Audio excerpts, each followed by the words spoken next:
Good evening, everyone. Welcome back towards match day number 16. First series wrapped up, but we're on to the second series between Ghost Gaming as well as CLG. And not much really to say for Ghost Gaming. No. If they 16 become matches played, 1 map win. against Liquid. Who knows? We can pause for a bit and let's just let it sink in. Their only map win so far this entire season has been against Team Liquid. What? Don't look at me like that. I don't know the answers for you. Oh, well. Anyway, yeah, they've got 3 points on the board after 16 maps played. Not a good scenario for them. They are literally the last team in the standings. Yeah. So it's kind of an important game for them, really, when you think about it, because they are going to be wanting to avoid that relegation. And to do that, they need to get some points on the board. But against CLG, it might be a difficult task. Very, very difficult task indeed. Well, if you have just joined us for the Pro League action, you missed map number 1, map number 2 because either you're snoozing away or whatever, or you're on YouTube and you weren't reminded by it, make sure you do subscribe and just touch the bell to make sure that you get noted. Touch the bell? Yeah. Touch the smoke? I can't believe we don't have any of the great smoke grenades anymore. I missed that. That was the best part of last season, those tips and tricks. Touch the smoke, that one on nuke. Everyone got to know what I'm talking about. and it's like, that smoke, it's great for pug play, but in terms of overall professional player, I don't think I've ever seen that smoke being thrown multiple times. It's like, they always throw the ones towards secret, but never towards the actual warehouse position to just smoke off that position. No one plays there. Let's take a quick look at the schedule. Once again, it's just a recap as well as what's happening for the rest of match day number 16. As explained earlier, it was a 1-1 split between Immortals as well as Complexity. Complexity definitely stepped up the game for Cobblestone.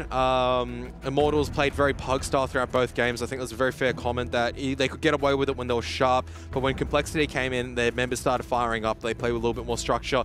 Dropped 2 chance rounds or dropped 1 round where Zach just went huge, but otherwise their T-side was pretty solid.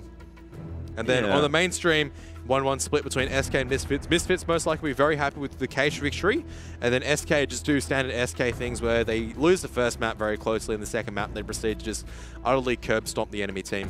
Yeah, so then it's obviously Liquid and Optic coming up on the mainstream. That's going to be a bit of a crack of a match, but we're here to have a look at Ghost and CLG, and I think we've kind of set the scene in saying that we're not really expecting Ghost to be able to do too much damage here, but I mean, in saying that, my first map is Inferno, which is a map that CLG is not so keen on.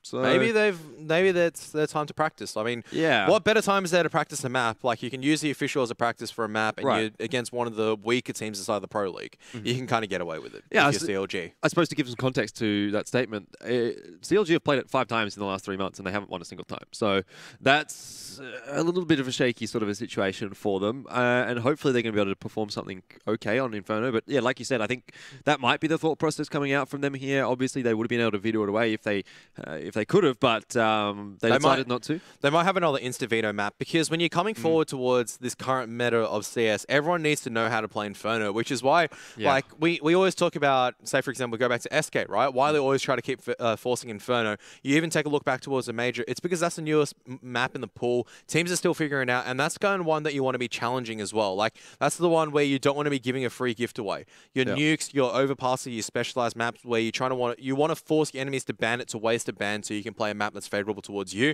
But Inferno is a map that you should be always open to your own map pool to play in as your final map, because you feel comfortable enough to take a fight towards it, but you're not specialized enough to say that this is the only map that we can play. Yeah, definitely. And so that's potentially an option here for CLG, but that past history doesn't look so great for them on the map. Still though, I feel as though they probably are actually in with a decent chance here against Ghost Gaming. Like, I just think that they're that far ahead of them, to be honest. I mean, I like this CLG roster, and despite the fact that they are at the moment kind of towards the bottom of the standings, at least in the bottom 3 quarters. Or middle part. Bottom middle, I suppose. Bottom 3 quarters. Sorry, the bottom quarter. Yeah, that's all right. They haven't played as many matches as anyone else. I think they've played 12 maps, where everyone else is kind of sitting around 16 or 18 matches played. So they can, take a little bit of heart in that and get the 2-0 tonight. They'd be right back up in there, be up at 26, which would be sort of top middle then all of a sudden. So CLG not in the worst of positions right now, and coming into this matchup, I'd say man for man, they're probably looking like the stronger roster as well. Absolutely. You just look at it. I mean, how many times can you say that with a Well, okay. It's an overdone meme, so I won't go with it. But no, not gonna do it. I'm pulling out. I'm staying safe. It's now broadcast friendly. Okay. Very broadcast friendly. If you say so. So yeah, first map Inferno. It is Ghost map choice, and it's one of their better played maps, or the most played maps actually. They do tend to enjoy this map a little bit. I mean, overall, it's not like a super great map for them, to be fair. But like when you're looking at their map pool, you sort of think, is there going to be any great maps for Ghost here? Probably not. I was about to say, like, you look at their map pool, right? And then you can just go, let's take a look at their map pool inside of Pro League. When they've lost 16 and won 1, or lost 15, lost 16, whatever, at this stage, like, it is starting to... It is hard to keep track of how many times they've lost as opposed to how many times they've won. It's... Their map pool, it doesn't matter what you say about it. You can have a great map, and the only map they've won so far is Nuke, and everything else they've lost. Yeah. Yeah, pretty much. The irony. The only map they won was Nuke, which is not the map that you should normally win if you're a team that's not specialized inside it. Yeah, I mean, it's hard to take anything away really for Ghost Gaming at this point. Like, I want to give them hope. I want to give them a chance. I want to give them a shot. But time and time again, it's just like, I can understand your point of view, Kevin. I would love to give hope to these teams as well, but because also I feel like I'm lying to people. Then, you know. Yeah, I know, but it's because for me, I mean, it's like the chicken and the bacon analogy, right? I've not heard this The one. breakfast analogy, right? We're going back towards food. We're throwing it back towards Wednesday Pro League. Enlighten me. Enlighten you. Okay, so... Yeah, please. It would be better than my breakfast. So for us, right, as casters, I'm probably in this situation the bacon, and then you're the chicken. Or I'm the pig, and you're the chicken, right? Right. Because in breakfast, we have bacon and eggs. Yes. If you do have bacon eggs, obviously not everyone has bacon eggs. That's perfectly fine. The pig is committed. The chicken isn't so much. Right. I've been committed this entire Pro League. Okay. I've been watching these guys play every single match. I've watched these guys being beaten. They try to stand back up. They try to pursue forward. And that's why like it is a bit more personal for me because as the underdog, I really want to be cheering them on. But at this stage, I do agree with you. As a realistic outsider viewing into the situation, it is difficult to cheer on for a team that has won one map, probably by a little bit of chance luck, by a little bit of hard carrying from one of their coaches. And so far... in the rest of the season, there's been nothing really to be hyping up about. It's just been same old story. We try to talk as much about Ghost Gaming as we want. Yeah. We can try to hype them as much as I want, but we can't obscure the fact that they are sitting at the bottom of the Pro League and they'll be lucky to avoid relegation. And they're sitting around teams such as, like, you know, at the top of the Mountain Dew League, which is looking like Rise Nation at this particular stage. Talked, for example, as well. And maybe GX, that new Days team that's coming forward as well. Yeah, so difficult time ahead here for Ghost Gaming. They are, I suppose, the pig in this situation because they're more or less already dead. CLG the chicken because they can get into it and enjoy it a little bit more. I don't know. Anyway, they're trying to live. I think you've butchered my analogy pretty hard. Yeah, you tried hard. I butchered your analogy just like the pig got butchered for my breakfast this morning, which was not actually pig. You didn't have... It was Wheat Bix. You had Wheat Bix with water. Half the Wheat Bix was with milk, Kevin. And the other half was with water. That's like, Wheat Bix is our cereal. It is a little bit bland. I'm not going to lie. You do need to have it with something. I put Milo on it. You put Milo on it, but you still had water with it. And how did that taste? It wasn't so bad. You're just trying to lie right now. It was edible. I still got through it. That was edible. That's like saying paper is edible. It technically is edible, but would you eat it? Yeah, well, paper is more edible if you put it in water first than if you try and eat it dry. And that's the same thing that was happening with my Wheat Bix. Yeah, so I was trying to eat it dry, and it wasn't working, and I needed a little bit of water, and so I put the water in it, and I ate it. So you have, like... You haven't tried the Wheat Bix challenge, have you? We made some of the guys... No, I did. The Wheat Bix Whistle challenge, yeah. Yeah, Wheat Bix Whistle. Yeah, that's what we did at IEM Sydney. No, that's what I thought you did. Who did you do it with? You Sniper. Did it. Sniper. Who won? He did. I'm not surprised. Yeah, it's very hard. So basically the TLDR is you get a Wheat Bix biscuit. I guess it's a biscuit. Yeah. You get a Wheat Bix biscuit and you eat it dry and then you try and whistle and it's pretty much impossible. It took me like 3 or 4 minutes. It takes all your saliva away and it is, once again, very, very coarse. But the odds obviously reflecting it in CLG's favour, which is what you'd expect at this stage. I mean, CLG firmly in the lead. I mean, there is not much else you can say in the CLG side. obviously analyze enough about Ghost. If they become Corporal, maybe there's something in it, but maybe. It's just like, once again, if you're believing in Ghost Gaming, you have to be a pretty strong believer, and so far the scientific evidence hasn't shown up just yet. People will believe in anything, Kevin, so I'm sure there's someone out there that believes in Ghost Gaming, but I believe in Ghost Gaming. I believe. Right. Well, I'm a realist here, so I'm going to go with CLG. I'm thinking it should probably be a 2-0 on paper. It should. Inferno, yeah, maybe a bit of a toss-up here, considering the fact that CLG haven't shown any really good, strong performances on it recently, but I still think as a team they're probably strong enough to actually take this one. Absolutely, over Ghost. Like you said, once again, the firepower, they are struggling to make their way towards the international scene a lot of the time, but they do have the firepower to kind of justify the way forward. Their downside has always been through the qualifiers. I believe once they get to the actual tournaments themselves, they'll be pretty good. But once again, their ultimate downside as a team as well is that they're a very structured team. They have to play with structure. They can't really go for like the loose individual explosive players as much as other teams do. And that could be their downfall as well. Like, that's their strength and downfall at the same time. Strength because, like, you always expect something sick. You don't expect something, like, silly out of CLG. You always expect solid Counter-Strike, but the problem is the execution may be there, but the players may not be able to just complete their role. And as a result, as soon as the role isn't completed, then there's issues in terms of the overall execution. Like, the plan falls short. It's like you have this... It's like a mastermind plan. Finesse and as well as the coach of CLG have thought something out. They're going to crack open a safe, right? They've thought of exactly how to get in towards... Maybe I shouldn't be advocating for... bank robbery or whatever. But, the analogy, like, how criminals would plan a heist, this is exactly how they do it. They figure out they've got all the blueprints. Right. They manage to smuggle the right things forward. They know exactly how to execute. But one thing goes wrong, and just like that, it comes down just like a tower that was built poorly. Right. That is CLG's game plan in a nutshell. And that's what I feel like goes wrong so many of the times. And then the CT side, they don't really have enough experience to kind of, like, hold off on the bomb sites. A lot of the time, that kind of lets themselves down as well. As soon as Cutler and Ethan don't really show up, their bomb sites collapse under the pressure. Right. Well, that was a very strange analogy, Kevin, but I guess I kind of get your point. I mean? Like, you're going back towards, like, the old, like, the old films where they're planning a big heist. It's a sick plan. Normally, the movies, it works out because that's the movie, right? Like the Ocean's movies. Yeah, exactly. Yeah. It works out. But imagine if one of the things in the plan went wrong. Like, how do they adapt to it? It's so difficult to adapt to it. In CLG, they don't have this next level stage where they can adapt to it. Yeah, perhaps not. But there is a little bit of history between these two teams. CLG and Ghost did play each other, well, when Ghost was B's Money Crew, did play each other a while ago, and it was a 2-1 in the favor of CLG. Now, the roster has changed a little bit for Ghost, but the core was still there, so maybe you can draw some conclusions for that one. CLG, of course, have had the exact same roster for quite a while now, and it has been working out pretty decently for them. As a general rule, they'll be starting off on the CT side here of Inferno. So let's get map number 1 kicked off between Ghost Gaming and CLG. It is Ghost Gaming's map choice, and they are going to be needing a map win at least here today to keep their hopes and dreams alive in the ESL Pro League Season 6. Is that always the case? You always want to be keeping the EPL dream alive. The esports dream! Or in your case, the esports wake up at 6 a.m. The esports nightmare. For you.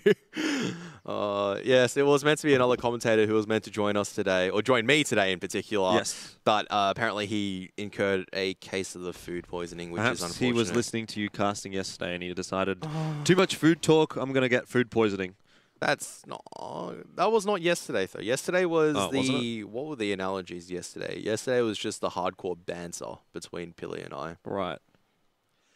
Ghost are going to be making their way up through apartments, and there's going to be 3 people inside apartments, 1 Nana and 1 towards top mid, and they're going to be busting out right now. And Kusta, not going to expect Kusta in his position, who lines up a very easy headshot. But trade's coming forward in the favor of Ghost.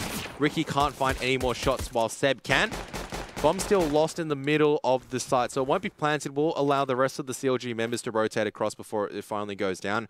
Rick's just holding towards mid. He does not have body armor, so it makes his job a little bit more tricky. Otherwise, it has allowed Ghost to kind of reset towards this pit and graveyard position. And Dallas will open up towards FNS. Cutler will also strike, though. And now Dallas, Dallas just tapping away. Managed to get another pick, and now Ethan. A lot of work for him to do. He's been dinked out and taken out by Rick. So Ghost Gaming take the pistol round. Gives them a good foundation to at least work a few more rounds into their favor. All right. It's a good start for Ghost Gaming. Definitely can't complain about picking up the pistol round, but they need to be able to convert it into a couple more here, because obviously losing this one's going to be less than ideal for them. It will result in a reset, probably a couple rounds in a row for CLG, and CLG have naturally force bought into it. Full CZ's out from them, so the meta has changed quite a bit, hasn't it, Kevin? Back in the day, this would be full 5-7s, but now it is full CZs. Why not? CZs are a great weapon. You know, you can strafe around, tap away. Zach showed exactly how it's done. 2 clips. Well, that just means I can kill 4 people and win the round for my team. And CLG, if they all pick 1 apiece before Ghost can strike, I mean, they'll come up numbers advantage, and FNS kind of has to fight right now, and that is really well done from Ghost. Coming into apartments together to nullify the presence of any CLG members stacked close. Really good stuff on the back of the SMGs. 2 for 1. Now, Ethan is just gonna hear one. It's not gonna be spotted out just yet. It's just gonna be Wardell just sprinting around making a lot of noise, but they do know it is gonna be an A-side execute, so Ethan has to go huge right now. There is another push coming forward, but no, the bomb. Rix may just give away the line just at the wrong time, but Cutler misses the shots, and Ethan just holding his fire, holding his nerve, but just mistiming it just a little bit more, and Ricky cannot land any of the long shots from the distance. Yeah. There's a little bit of downside from the CZ, is that because the barrel is so short. No, not because of the barrel was so short, but because of the game mechanics. It's terrible. Like that round actually didn't look so bad from CLG. You know, they were in positions to get frags there. Ethan was in one, and then Ricky was in one at the end there as well. It definitely could have gone their way had some of those shots hit. Maybe had one of them had a deagle instead of a CZ, a one-shot headshot or 2, something like that. You could see that going the way of CLG. So overall, I mean, I'm not that bothered by it, actually. I still wouldn't have said it would have gone to the way of CLG, but it would have given themselves a bit of a chance, as opposed to the luck of the CZ. Yeah, but what I'm trying to say is that CLG kind of put themselves in positions to make something happen there. You know, they had the backs of Ghost Gaming, but it was really just the shots that weren't hitting that kind of let them down. So there was maybe a chance for CLG, but not a great one. Anyway, Ghost Gaming do get a 2-0, and now, of course, this is just going to be a full eco out from CLG. So this is pretty much standard fare right now. Yeah, this gives me looking on the back of the MAC-10s, just looking to make bank and roll out. They'll be like, damn, feels good to be a baller. Got the cash, got the boys, you know. Always so important, but Diggity Stack doing a little bit of damage before it's been nullified out. So, all up to Ethan, who just gets charged down by a 14 HP Wardell. So, 3 kills going towards the SMG, 2 to the AK-47. Not too bad. And CLG also just picking up all A4s. Really, a team lineup, except for Ethan's got the P2K. Yeah, not really much of a chance just yet for the AWP to come out for CLG. I mean, Kusa did have 5K, could have gone glass cannon, but really not the ideal kind of utility scenario. and yeah, like it just wasn't really an option, to be honest. No utility, like you say, if they would have picked up that AWP, and even at the moment they are looking still a little bit low on the utility. Kusa caught with a nade out. How did he not hear them coming? FNS only able to get 1 on the trade, but Cutler, he's going to spray 2 down. Thought he would get 3.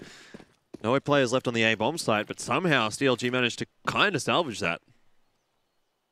Yeah, that just remind me of what is the dumbest strat you can come up on Inferno, and Ghost Gaming just executed it somehow. Like, my theory, right, Elfish Guy, was that once upon a time, it was literally like my strategy would have been, okay, let's go really, really fast on towards the A-bomb site, smoke off top mid, flash through, and just charge forward onto the bomb site. They do so through jungle. CLG do have the flashbangs to get the way, and Seb is just staying hidden for now, utilizing the smoke really cleverly. He's very low, and someone's eventually going to have to tap the bomb, and Seb holding his fire. That is so smart coming up from Seb. He'll get traded out. Rix will pop the smoke grenade, but they will be communicating the fact that Ethan is not on the package, and that is a round 1 from Ghost Gaming. They lose all their members, but that's all right, because they still get the victory. Really, really strong play from Ghost. Was it strong, though? It was just a bit random, really. It worked. It did work. I guess you can't fault them for that. Exactly. CLG look like they're going to force up behind that M4, or more or less, not necessarily a force, but it is just a little bit of armor purchased up on FNS and Cutler. Some CZs come out as well, so they have something to play with behind these weapons. And Ghost Gaming, they're going to buy into 2 MAC-10s here. Overall, yeah, great start from Ghost Gaming. Like, even though it looked a bit weird, they get the job done. 4-0 now, off to a great start. It's like Billy would say, a massively dumb play reaps massive dividends, and Much slower round coming out because Ghost Gaming are expecting CLG to play aggressive, but on the back of these SMGs, just looking to farm up a little bit more cash because Ghost did lose all the guns in the previous round, but they took a lot of SMGs forward. And Seb just going to be escorting Bertha Chicken down the steps very safely, making sure the chicken's going to be protected. Very important to make sure that the livestock are kept safe on Inferno.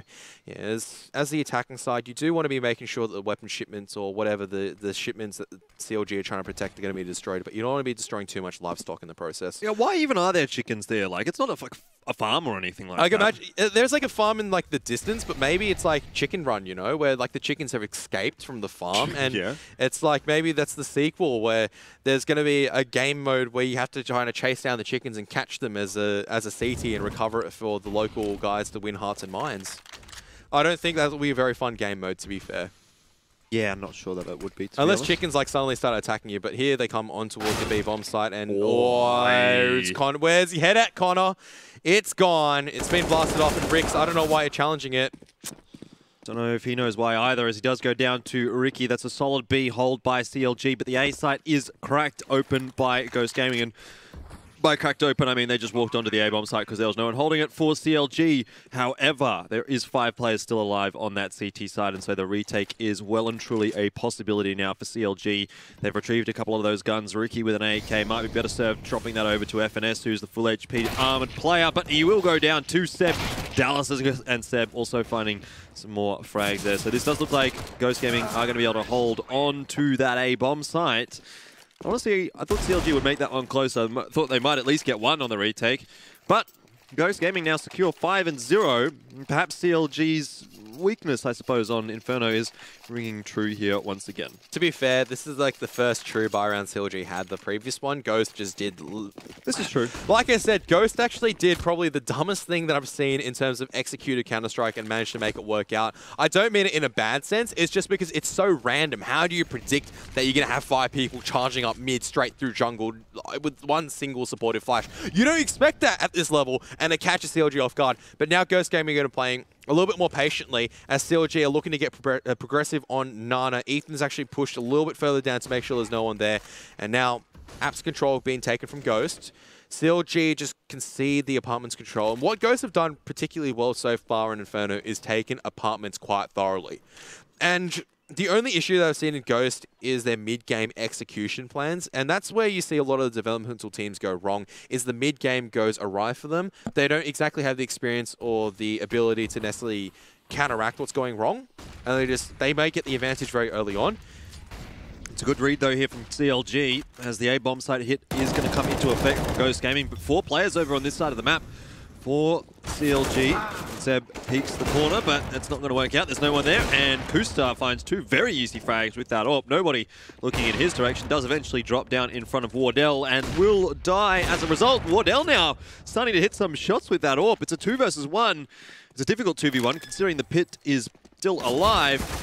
And Wardell does get chased down by Ricky, but he had a couple of nice shots there. Made it look interesting at least. First round on the board over CLG. He faked and actually got the pick on towards Ricky, and it looked like he was in fashion to do so. I mean, could have transitioned it towards a different thing, and there's the farm. MC, you've done it again. Well, there you go. But what is it growing? Yeah, it looks more like a vineyard or something. Yeah. But why are there chickens? That's still... It's like... There's a broomstick just outside Larry to chase the chickens away. Sure, you're not allowed in here, chicken. Go away. Yeah? Yeah. Is that how they're going to go? You're not allowed in here, chicken. Get out of here. No, me no chicken, me duck. Me duck, okay. Yeah. If you say so, Kevin. Oh, you've just missed it. It's okay. I have missed it, clearly. Hello, it's me, Friendly Chicken. Chicken with a duck. Yeah, I've never heard this. Okay, it's not a story that the younger Counter-Strike people would tell you. Okay. Have you ever heard the tragedy of chicken? No. Okay, I'm not going to go into it. Let's not go into prequel memes. I'm talking about Darth Plagueis the Wise. Yeah, I've heard of that one. It's a slippery slope once you get into prequel memes. And you never come back from that slope. No. I feel like I've descended into a pit of madness. Madness leads to hate. Hate leads to the dark side, Kevin. That's not how it goes. But anyway, you know what I'm talking about. CLG, though, so far so good in this second gun round, or I suppose this is the third gun round for them. Ghost Gaming creeping up towards the B bomb site, though. I do like what Ghost are doing on these buy rounds. They're taking this top bracket control, they're making it competitive, but look at this. Cutler's position allows them to kind of shut this down. They know where it is, all spread across, and Cutler taking a bit of damage. Dallas unable to kind of retaliate in time. They have to go for the B site, and CLG will have the numbers here. No one checking boost. This is where it falls apart once again. Ghost have a clear idea what they want to do to get towards the mid game, but as soon as they do so, the execution at that part fails them, and CLG, just biding their time, waiting it out, can take it out. And that's just the story once again. Yeah, Wardell again trying to hang on to this orb. This time, it seems as though he probably will be able to take it through to the next round. But that's two very solid gun rounds in a row here for CLG. And Ghost Gaming, I assume that their economy should be good enough here to force through, but perhaps not. Connor could get a gun, Seb, and Dallas might be able to afford something as well. We'll see if Ghost Gaming does decide to force up behind that orb, or if they just see if and hope that Wardell can have an impact early in the rounds, which so far he hasn't really. He's been hitting some nice shots, but it's been late in the rounds and really past the point of no return, really. So yeah, they're low impact effectively, as opposed to high impact. And so it's just pissed around out from the T side. They couldn't really afford a full buy through here, so I think this is a fair enough decision. Hopefully Wardell is going to be able to lead the charge and have a bit of an impact though with that AWP earlier on. Ghost have just forced up behind the AWP with pistols and body armor. They've lost two, so they can afford a little bit to try to take it against CLG. Once again, CLG is playing very passively back, playing respectfully for the fact that Ghost can just instantly charge up at a position. Smoke grenade towards Archers. Where are the flashbangs? As Kusta just ducks into library just to make sure that he's playing at a safe position. And now it's really up to just two people to hold this site because it's so dangerous for Kusta to kind of wide swing. There's two people waiting behind the smoke. That's going to be Wardell and Connor. They're going to bust out through the Apsa area. And there you have it. Dallas will go down as well. Kusta missing a shot towards Wardell. That's absolutely critical because CLG will lose the A-bomb site. Ghost, just on the back of contact play, managed to make it work out. Yeah, really... I guess that works out. So yeah, not much you can say. If it works, it works. And... yeah, like I didn't really think that that was anything all that fancy out from Ghost. It was just a couple of missed shots out from CLG. Kusta's was pretty critical, and then whoever that pit player was, not being able to get the trade as well, was a big deal in that. And so Ghost kind of just overwhelmed that A-bomb site with 4 players alive. You wouldn't have really expected that to happen, but that's a pistol round really more or less out for Ghost that does end up resulting in a round win, and they're going to try and hunt down some extra guns here. At least Rix is. He doesn't have much to lose. That's a very good result now for Ghost Gaming at 6-2 on their T side. And I think that's reset CLG's economy as well. It will, yeah. Like CLG could force up behind the assault rifles, I think, but it'll be a very, very poor buy. I haven't been keeping track of the money. Yeah, they can't really even force. I mean, they could get an AWP and maybe pistols, but... like, one AWP, Cutler drops it towards Kusta, then 2 for Masters or 2 SMGs, but even then... it's not enough to really be a fully serviceable buy. Meanwhile, for the side of Ghost Gaming, I mean, they were just given a free round, effectively. Free weapons, a free round. They did the hard work to get there, mind you, and then the players succeeded on the entry. So there it is. There's the AWP, and I expect probably a FAMAS on either side for Ricky, as well as Ethan to be dropped towards Cutler and FNS or UMP. Cutler's actually opting to stay with the CZ instead. So big sacrifice made by Cutler. But the AWP still comes out for Kusta. He needs to start finding some impact. It's been a few quiet rounds, but if there is ever a man to step up, it would be Kusta. All right, well, it's a pretty critical round now for CLG because they lose this 7-2. They'll be on Eco next round, 8-2. And then the first half starts to slip away. At the moment, they're still sort of hanging in there. You know, they can come back into it. Turning it into a 9-6 is a bit of a difficult task at this point, but it's still doable for CLG. And they can make this back to a pass score for themselves on that CT side. But similarly, like Ghost have done pretty good work so far to get into this to this stage. And that's what I'm saying. Like if they do lose this one, it's probably a little bit too far gone then for CLG. Maybe I can begin the Ghost Gaming hype train once again. It'd be such a pleasure to begin the hype train once again. I'm not going to lie, I've been waiting for a while. But it's still early days. I can't let myself get too excited just yet on the bandwagon for Ghost Gaming. You know, you got to sometimes just, you got to have to support the underdog. I mean, And one crosses. I'm fairly certain they spotted out the CT line. Kusta's going to be smoked off, and there's actually no one else on the B bomb side. So Ghost Gaming are going to be strolling in. This time they're checking their corners and making sure that their lines are clear. And they should be able to hold off none and just re-establish themselves in good retake positions. So just like that, they'll take the B bomb site. CLG gambled at the fact that they'd play a slow contact play once again. It's not going to work out, and CLG should just save on the back of this. No way back in. Yep. They're too spread across, and look how they're set on the A side as well. So at the very least, CLG can still fight in the next round, but Ghost take another one. Yeah, that's like, what do you do with CLG when they've taken over the B bomb site like that? There is just nothing you can do to get back in when there's 5 players playing post-plan. So good decision from them to save. Might allow Cutler to upgrade his CZ into something else in the next round. Realistically speaking, though, it's another one on the board for Ghost Gaming. It's 7-2.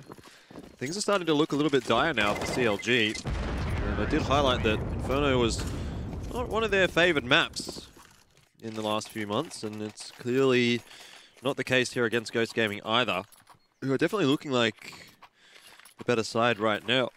CLG need to start throwing a little bit of a spanner into the works. Yeah. Ghost is allowed this control right now, and there's just so much respect given from CLG, and I understand that you want to be playing respectful, especially against top-tiered opponents, but you also can't let Ghost Gaming get established in the positions where they're comfortable with. Start throwing a few spanners in the works, and this is the time where you can't really start going and experimenting. Okay, you know, let's keep playing default. We're down 2-7. Let's just allow Ghost Gaming to do what they want. Yeah, maybe can't allow that. Maybe some aggression out from CLG would be not an awful idea here. Kusta has got himself positioned by a car or positioned by barrels, whatever you want to call it now, in that banana line. And he is having a look down there with the AWP, so that is going to allow CLG a little bit more information and have that rotation over to the A-bomb side a bit earlier on. But Ghost, again, going to be heading up in that direction. And it just seems to be the same old from CLG, just playing in the site.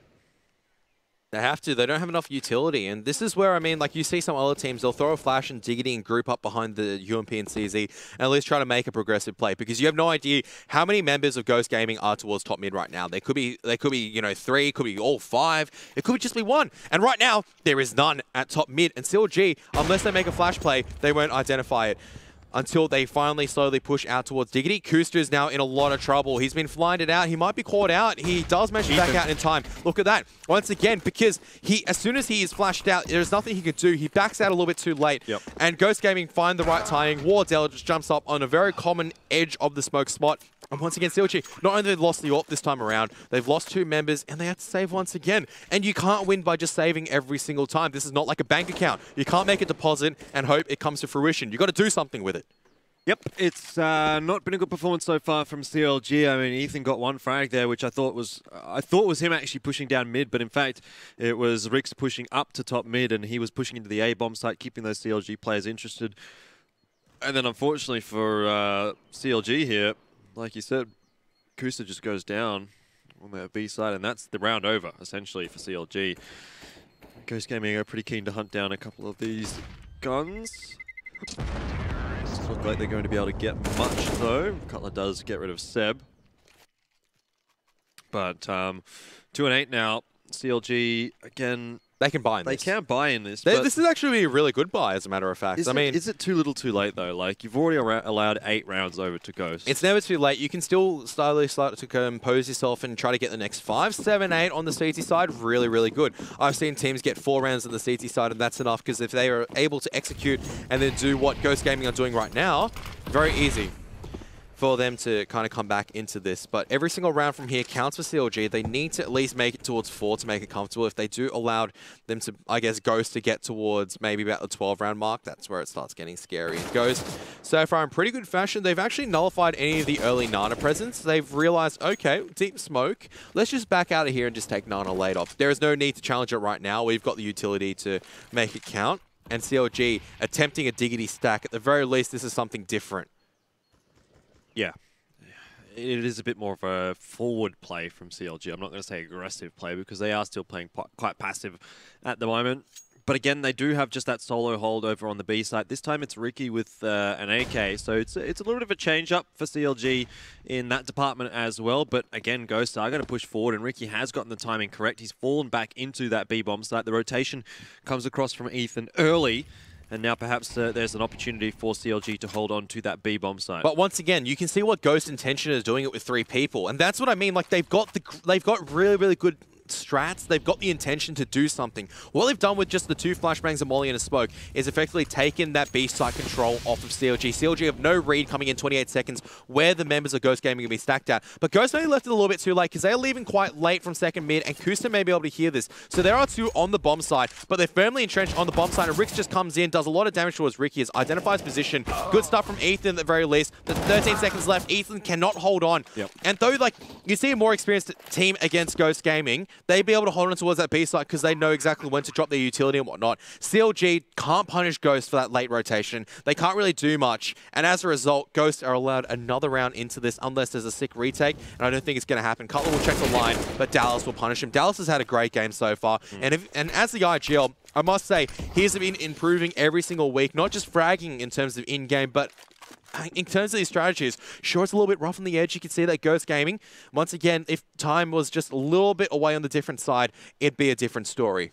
But what we're seeing, what normally you expect from CLG in terms of execution, we're seeing from Ghost Gaming. Yeah. It's really smart. It's well thought out. Where are the spanners in the works? That's what we're waiting for CLG right now. Yeah. Can't even save the orb. Jeez, that is so critical for CLG. I wouldn't say critical, but you like to take an AWP to try to do some damage. And now Ricky's just put his hand up and gone, no, I need to AWP this Nano line. We need someone to try to hold something. And CLG, they understand that Eco is not the solution right now. They need to try and do some damage. They need to win these aim deals. But Ghost, such better Counter-Strike coming out from them. Yeah, 9-2 now, and CLG have made that adaptation. Ricky with the AWP now in his hands over on the B side of the map, but how much of a difference is that really going to make? We've seen Kusta over there, didn't have much luck, and yeah, obviously we know that Ricky can AWP. He was quite an accomplished AWPer in the Australian scene before he did move overseas with Renegades, and it sort of died down a little bit for him at that point, but we know that he is very, very potent with that AWP. But is he going to be able to do any better than Kusta? Perhaps not, but there is that player holding in the cutout as well, which could be a bit of a change-up that Ghost maybe aren't really ready for. But here's the thing, right? When I saw Ghost, when they took control of Nana, if they do decide to go back and take control of Nana, they'll flash across, or they'll just completely give it up, because there's no need to try to solo man take it. They just need to anchor it to make sure CLG can't push past. So what if you rotate 4 towards A site? We can just smoke off, try to draw that rotate across, and then take Nana light. They've still got 50 seconds to work with. And all Rix needs to do is just stay alive and not allow CLG an opportunity to push beyond bottom mid. This allows the rest of Ghost Gaming to establish themselves and just wait time out. And CLG still do not have a clear picture of where Ghost are. They don't, okay, they're not in Nana, so they've got to be towards mid somewhere. But look at this. Now he's, okay, now this is where Rix is screwed up, because he's allowed Ethan to push across and just get easy pick on towards Worldale. And you can't do that. Even if you're transitioning with a crucial smoke, you've got to be always covering that position, because there's going to be a time where CLG will be pushing out. And why are they walking straight back with knives out? That is the incorrect mid-round execution that I was talking about, where Ghost Gaming will let themselves down so heavily. It seemed like they didn't know that there was someone at the bottom of the mid there. And so Kevin, he's absolutely distraught at that play from Ghost Gaming. He's almost dying, turning it into a ghost himself. But yeah, that was a bit weird. Like, they should have known that there was players bottom mid. What is Rix going to do a smoke grenade that's going to make an impact? Keeping the gun on that line so Ethan can't push out is infinitely more important than pushing in towards A site at that particular point in time, because you're winding down the time. You can't expect CLG to sit in the bomb site, wait forever. Yeah. It's like, you can't do that. Like, with your partner, you can't just go, look, Constance, I'm going to come back eventually. You can't leave them waiting forever. Constance is going to slay me when I get back home if I do that. I bet she would. She would. And that's the exact same thing. CLG slayed Ghost Gaming just like that.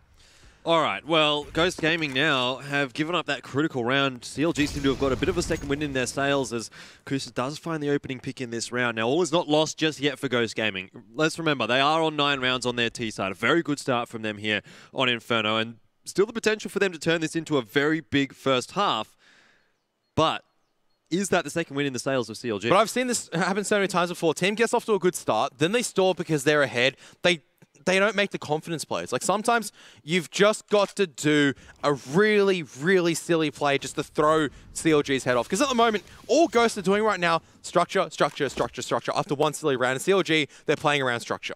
They're just waiting. Okay, we know that Ghosts are going to be throwing smokes. They're going to execute. Come on, Ghosts, change things up. Let's see a fast Nana take in terms of this. Let's just see, like, you know, 2 flashbangs and a push in towards the AWPer, so he's completely blinded out. He's not going to be expecting it. Instead, it's going to be an execute towards a Nana. No top mid control, nothing to run interference, which is okay.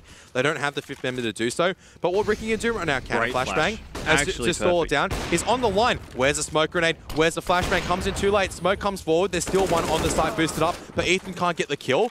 Ricky, knowing Ricky, he'll probably get this wallbang. Nearly does manage to do so, but it's still favorable for CLG to try to complete the clutch situation. Is Ricky going for the wallbang, and Cutler wins one of the duels with the UMP. Still 2 versus 3 here for Ghost Gaming, so they can establish a crossfire. Only problem is they're kind of stuck in this position that they're at now, given that they can't really get back into the site so easily, and they're going to have to contest this line. Ricky just pops his head out, and Connor says, thank you very much. There's a trade out from Kusa, though, but it's still 1v2 playable here for Rix. The timer has been ticking away quite a lot, and he's just going to wrap around the back. Seems as though Counterlogic Gaming have no idea where he is. FNS goes down as he taps the bomb, and now it's all onto Kusta with that AWP. He's going to sit on the defuse, and Rix is just playing the timer perfectly here. Gets that spray, and a great round from Ghost Gaming. Completely going to reset the economy there for CLG. They won't be able to buy in this round. And Ghost, at round number 14, up 10-3. Still a potential for another 2 for them in this half. That was like, once again, that was all up towards... This is what I mean by CLG. Ethan, he had to get 1 kill at that position. He didn't. I'm fairly certain, like, either he got 1 kill... He didn't get a kill. He didn't get a kill. It was Ricky who got a kill. If Ethan got a kill, it'd be a 2... Or it'll be a 5-on-2 that situation, or a 4-on-2 once he got traded out, correct? But a 4-on-3, all of a sudden, the low HP member was able to push in and get 2 kills and information for Rix to make that sick play. And as soon, like, that's 13 HP. That's the difference. You got to be able to go 1-for-1 on your sides. And CLG, I can understand forcing up into this because you go eco, there's no point going down 11-3 at this stage and then buying into the next one. You might as well try to get as many rounds as you can right now. And Ghost playing very structured, very respectfully still. Like, I like how Ghosts are playing and simultaneously hate it at the same time because they play so, I guess, predictably. But whatever it works, it's very solid, it works. It's just a little bit of fixing that needs to be done in the midway points. But once again, Ghost will take the apartment's control very early on into the round. We're just about to hit the halfway point. They've taken top Nana control. They can flex their way on towards either side. There's a flashbang to allow the push, but it doesn't blind Connor. Connor still loses the duel, though. 1-for-1 trade is always going to be favorable for Ghost because now they can just execute on the A bomb site. It forces Kusta to now rotate towards Speedway. And Wardell can just throw a few grenades, just unsettle CLG and force the rotation before the rest of them go towards A. Yeah, Ricky is going to be pooing his pants over on that B-bomb site right now. But the rotation does indeed come across from CLG, which means now 2 players left on the A-bomb site, one in balcony, or one on balcony, and one in pit. FNS has spotted out Seb. No one actually checking out balcony right now, and FNS is forced to fall back down due to that flashbang. FNS, though, has been taken out quite easily by Dallas. 2 very good entries from him. Ghost get the bomb down on the A site, and it is a 2 versus 4 for CLG. They have to fall back and save. There's nothing they can do in this round, and it is, at the end of the day, still going to be 11-3 in the favor of Ghost Gaming. And Ghost don't need to hunt right now. Don't hunt individually, because this is really bad from Rix, right? You go individually hunt, you give an AK towards Kusta, and like Kusta, like sure, like it's not the damage that's important at this stage, but Kusta's now farming up more money which you can drop across. That was a really, really poor call from Ghost. Like, they're really enthusiastic, want to take these guns off, but you've given 1,200 to Kusta. They've got 2 rounds lost. That's going to be 2,400 going in the hands of Kusta. 2,800 for him to work with, and an AK retrieval if he's able to find it. Which he has. Yep, so he's not only retrieved an AK, but now he could drop an M4. Allows at least CLG a little bit of a fighting chance, and he can pick up a flashbang as well. And Ghost, yeah, they've done well once again, but it's always the small things. I'll always pick up on the small things, because as soon as Ghost can nail down the small things and make it even more effective, then they're a fighting force to be reckoned with. Yeah, yep, that's... It may sound like I'm being harsh towards Ghost because they're winning at the first, but I want them to succeed. And the best way to succeed is give them the kudos when they well-deserved and they execute. But you also got to do the tiny things correct to make sure that you completely and cleanly close out this half, because you do not want to be giving CLG any way back into this. You've done so much good work so far. 12-3 should be expected scoreline unless Ghost drop this or CLG come up with a huge play. Don't, like for Ghost, you cannot allow CLG to go for a huge play right now. And already, this aggressive Nana control coming out from Ricky as well as Ethan. All right, well, let's see if Ghost can make this one to 12-3. FNS with only a CZ is playing over towards the A-bomb site. Could be an easy kill here for for Ghost Gaming, but there is that crossfire set up.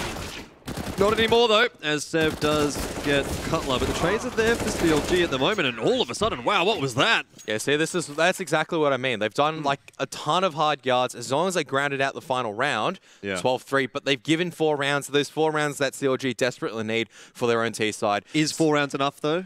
That's the question, and it will be answered after the break. You guys can go take a quick 1.5 minutes just to go quickly towards the loop, but be right back because this game is definitely heating up.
Hello everyone and welcome back. It is halftime between CLG and Ghost Gaming, but what you're not expecting is a scoreline between them. It is 11-4, but it is Ghost Gaming in the lead. I was going to say, maybe the scoreline you could be like, yeah, 11-4, you know, that's CLG possible. Expected, CLG and then Ghost on Gaming the CT 11. side.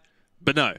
Ghost Gaming on the T side of Overpass. Sorry, Inferno. Overpass is the next map. Overpass is there, dude. Overpass is there. We're in Overpass, but at the moment we're on Inferno for our map. But 11-4 on the T side. Ghost Gaming just looked pretty incredible, actually. And CLG were a bit lackluster on their CT side. Swapping over to the second half, I mean, maybe CLG is still in this.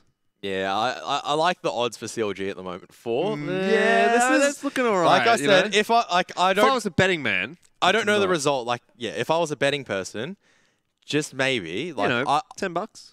I'll probably put 5, enough for cheeky meal with the boys afterwards, but that's about it. Yeah, maybe enough for the premium goon. Oh, the premium goon. Oh yeah, mate. Good fortune at Kevin's house. Oh my goodness. Yeah. But regardless, I mean, it wasn't any fortune that Ghost Gaming worked with. It was like a little bit of luck, but a lot of the hard work they put in, really smart executes. They kind of let themselves down towards the very end, which is... Yeah. Like I said, 12-3, 4-11, it seems like we're splitting hairs, but that's the difference between a great half and a pretty good half. Yeah, pretty good half. I suppose, yeah. It's like, instead of an 8 out of 10 half, which it becomes like a 7. And it doesn't seem like much, but it is a bit between the A and the B. I know what you mean, though. Like, when I'm casting a game, I see 11-4, I'm like, yeah, you know, that's on the upper scale of... a good half, right? But it's still salvageable for the opposite, like for the weaker side. But then when you get to like 12-3 or 13-2, that's kind of when things are just like, okay, this game's already done. But 11-4 to me still feels like there's still a chance in this one for CLG, albeit a small one, but it's not really over all said and done. Like, even if the pistol round does go the way of Ghost Gaming, they still only get to 14 on paper. And that's not enough to get a map win. Smokes coming out towards jungle. Connor, 93, needs to go huge. He's the only person here, and CLG have just taken the A site. So they grab themselves a pistol round, Ghost on the retake, and I don't think they'll be able to be successful unless they go huge with the pistols. But CLG have got the perfect retake positions, everything they want to work with. Like, why wouldn't you? One in library, one towards mini pit. Ricky is just going to pop out and goes, hey, there's a couple of guys here. But he gets his head taken off, and okay. All right, they know where Kuster is right now. They just don't know where the other two is, and... Dallas. So they make his way towards site. Or now knows there's one in pit, but he'll pay the ultimate price. And now it's off to Wardell, and that's the slaughter field.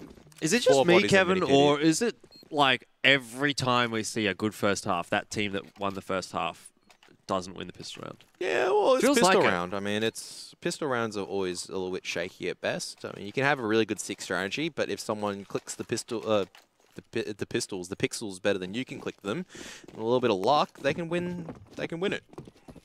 Executions get you only so far. Could say the same thing about a gun round, mate. Pistol's about but pistol's about 70% execution, and Wardell 100% timing as well as skill. Boom. Yeah, pistol's like 70% execution, right? Because you need to actually figure out a good plan. And a good plan is going to set you up really far. 25% is actually going in together and getting the trades working. That 5% is just luck, just based inherently on the spread of the weapon that you have. Well, Rix. Oh, I thought he was in with a chance there, a frag. You could say it was a Rixy play. Well, it was. Cutler does take him down. Wardell gets another tag, this time onto Rookie, but he does go down as a result. So, 3 versus 4, but still doable here for Ghost Gaming. Ethan? What? What is Connor doing? Don't know. He's caught napping. Dude. Ghost Gaming should just gamble at this stage and just not go B and just stay A. I mean, I know that they're going A, but at this stage, you might as well gamble and not play 1-1 split. You might as well just have one person here ready to go. And, well, there's the smoke. Gala's playing close. Can't even pick off the low HP Ricky. And it's all up to Seb now. It was a promising start for Ghost Gaming. Yeah. It was. It looked like it was going to be something, but CLG have done quite well to stabilize. Similar to that pistol round where, you know, Ghost Gaming, they got those 2 quick frags. You were like, oh, maybe they can come back into this pistol. But again, then CLG stabilized. So feels like CLG is going to get away with a pretty straightforward anti-eco here, only dropping that 1 player. The scout, though, will be saved through from Seb, so that's at least something for Ghost Gaming to play with in the next eco round. CLG, though, making their way through to 6.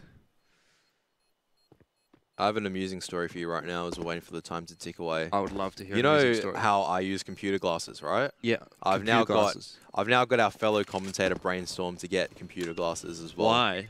And why are you calling them computer glasses? Because I don't want to mention a brand just yet, in case we could get a potential sponsor in. Yeah, okay. I'm tactical, see? I'm playing like... Right, yeah, I see. You're playing like a pro gamer. You've been watching too many ads. I've been playing with the pros, man, on ECA. Oh, okay. I have, actually. Play with the pros. I played once with Dick Stacey. Nah, not rank S, but I played with Dick Stacey, the big rig himself. That was a great time. Was that the best moment of your life? I mean, I like Big Rig. He's a friendly bloke. Top-notch bloke, but... Oh, Wardell. I've had some better ECA games. As Wardell just going to be swinging once again. It's not going to work out. They're going to walk down Nana. And... wow. That was a very quick slaughter. Damage done towards CLG, but not enough to drop enough weapons. But Ghost Gaming, this is the first kind of buy round. I say kind of buy round. It's, I think a new name for it is the, you think you've just turned into an adult pack. What? Because, like, when you turn 18, you think you've become an adult over here in Australia, right? You think you turn, or 21, I think, is the full age probably for the Americans over there. You think you've really become an adult, but you still don't know really how to pay the bills. Like, you don't have all the utility, don't know how to pay the bills, you know. You're not really out there, you know, paying for the car and everything. Not everyone, obviously. There are some people who are, but for the majority, you're very fortunate that we don't have to worry about these things later, and that's exactly what Ghost Gaming Buy is. I mean, they've got the firepower, but they don't really have the utility being a fully fledged buy. Okay. They haven't spread their wings and explored the world just yet. I like the pig and chicken analogy a bit better, to be honest, but I can understand that one as well. Well, the pig and chicken is actually a tried and tested classic. This one was just something that was made up on the spot. Yeah, that was the Kevin special. As Pilly would say, I'd rate it probably 6 out of 10. I'd call that a dum-dum play. Oh, no. Why'd you do this to me, Elfish? It's all right. Pull yourself together, Kevin. You're a big adult. Yep. That's all right. I can pull myself together, and so can both sides right now because there's a competitive scoreline. Goodness, I sounded a little bit bipolar just then. I went from sad to hyped, and I was like, yeah, it actually is a really good scoreline, though. Yeah. 7-11. The game is open for both sides for the taking. This is one of the instrumental rounds, I guess, for Ghost Gaming to take. If they can take this with a lot of guns forward, would be great. But CLG just going straight towards Nana and Connor. Oh, no, Connor's in a lot of trouble right now. But Seb, he didn't go big enough on the B side. Just go save it A. No point retaking it right now. You can take the AWP. You can take the 2 M4s forward to do more damage. Yep, and CLG will secure a 4th round here on their T side, which is also their 4th in a row, 5th in a row actually, if you consider that second half, also that first half final round. And CLG, those $4 odds, not looking too bad now, Kevin. Like I said, I've been okay at in my times in terms of calculating the risk. Have you? Just a little bit. Odds ratios and whatnot. Did you make bank on skins? No. Oh, neither did I. No. I said if I was a gambling person, but I'm not a gambling person because I can hypothetically say that this team has a good chance. Like, I wouldn't really bet against them just yet, but I still wouldn't do it. I don't like being that risky person, you know. Even though I have a decent amount of luck. I mean, yesterday I did win Yahtzee against my mates, so... Well, there you go. I said decent amount of luck. That settles it, Kevin. Yeah? Well, settles what? I don't know. What? Yahtzee, man. Yeah. Played that in a long time. Almost won the second game. I threw an Ollie Yahtzee, but a friend said it didn't count. And I said, fine, let's make it a bit more competitive. Wow, nice guy, Kevin. Poor Constance actually got the worst of it, actually. She just didn't get anything.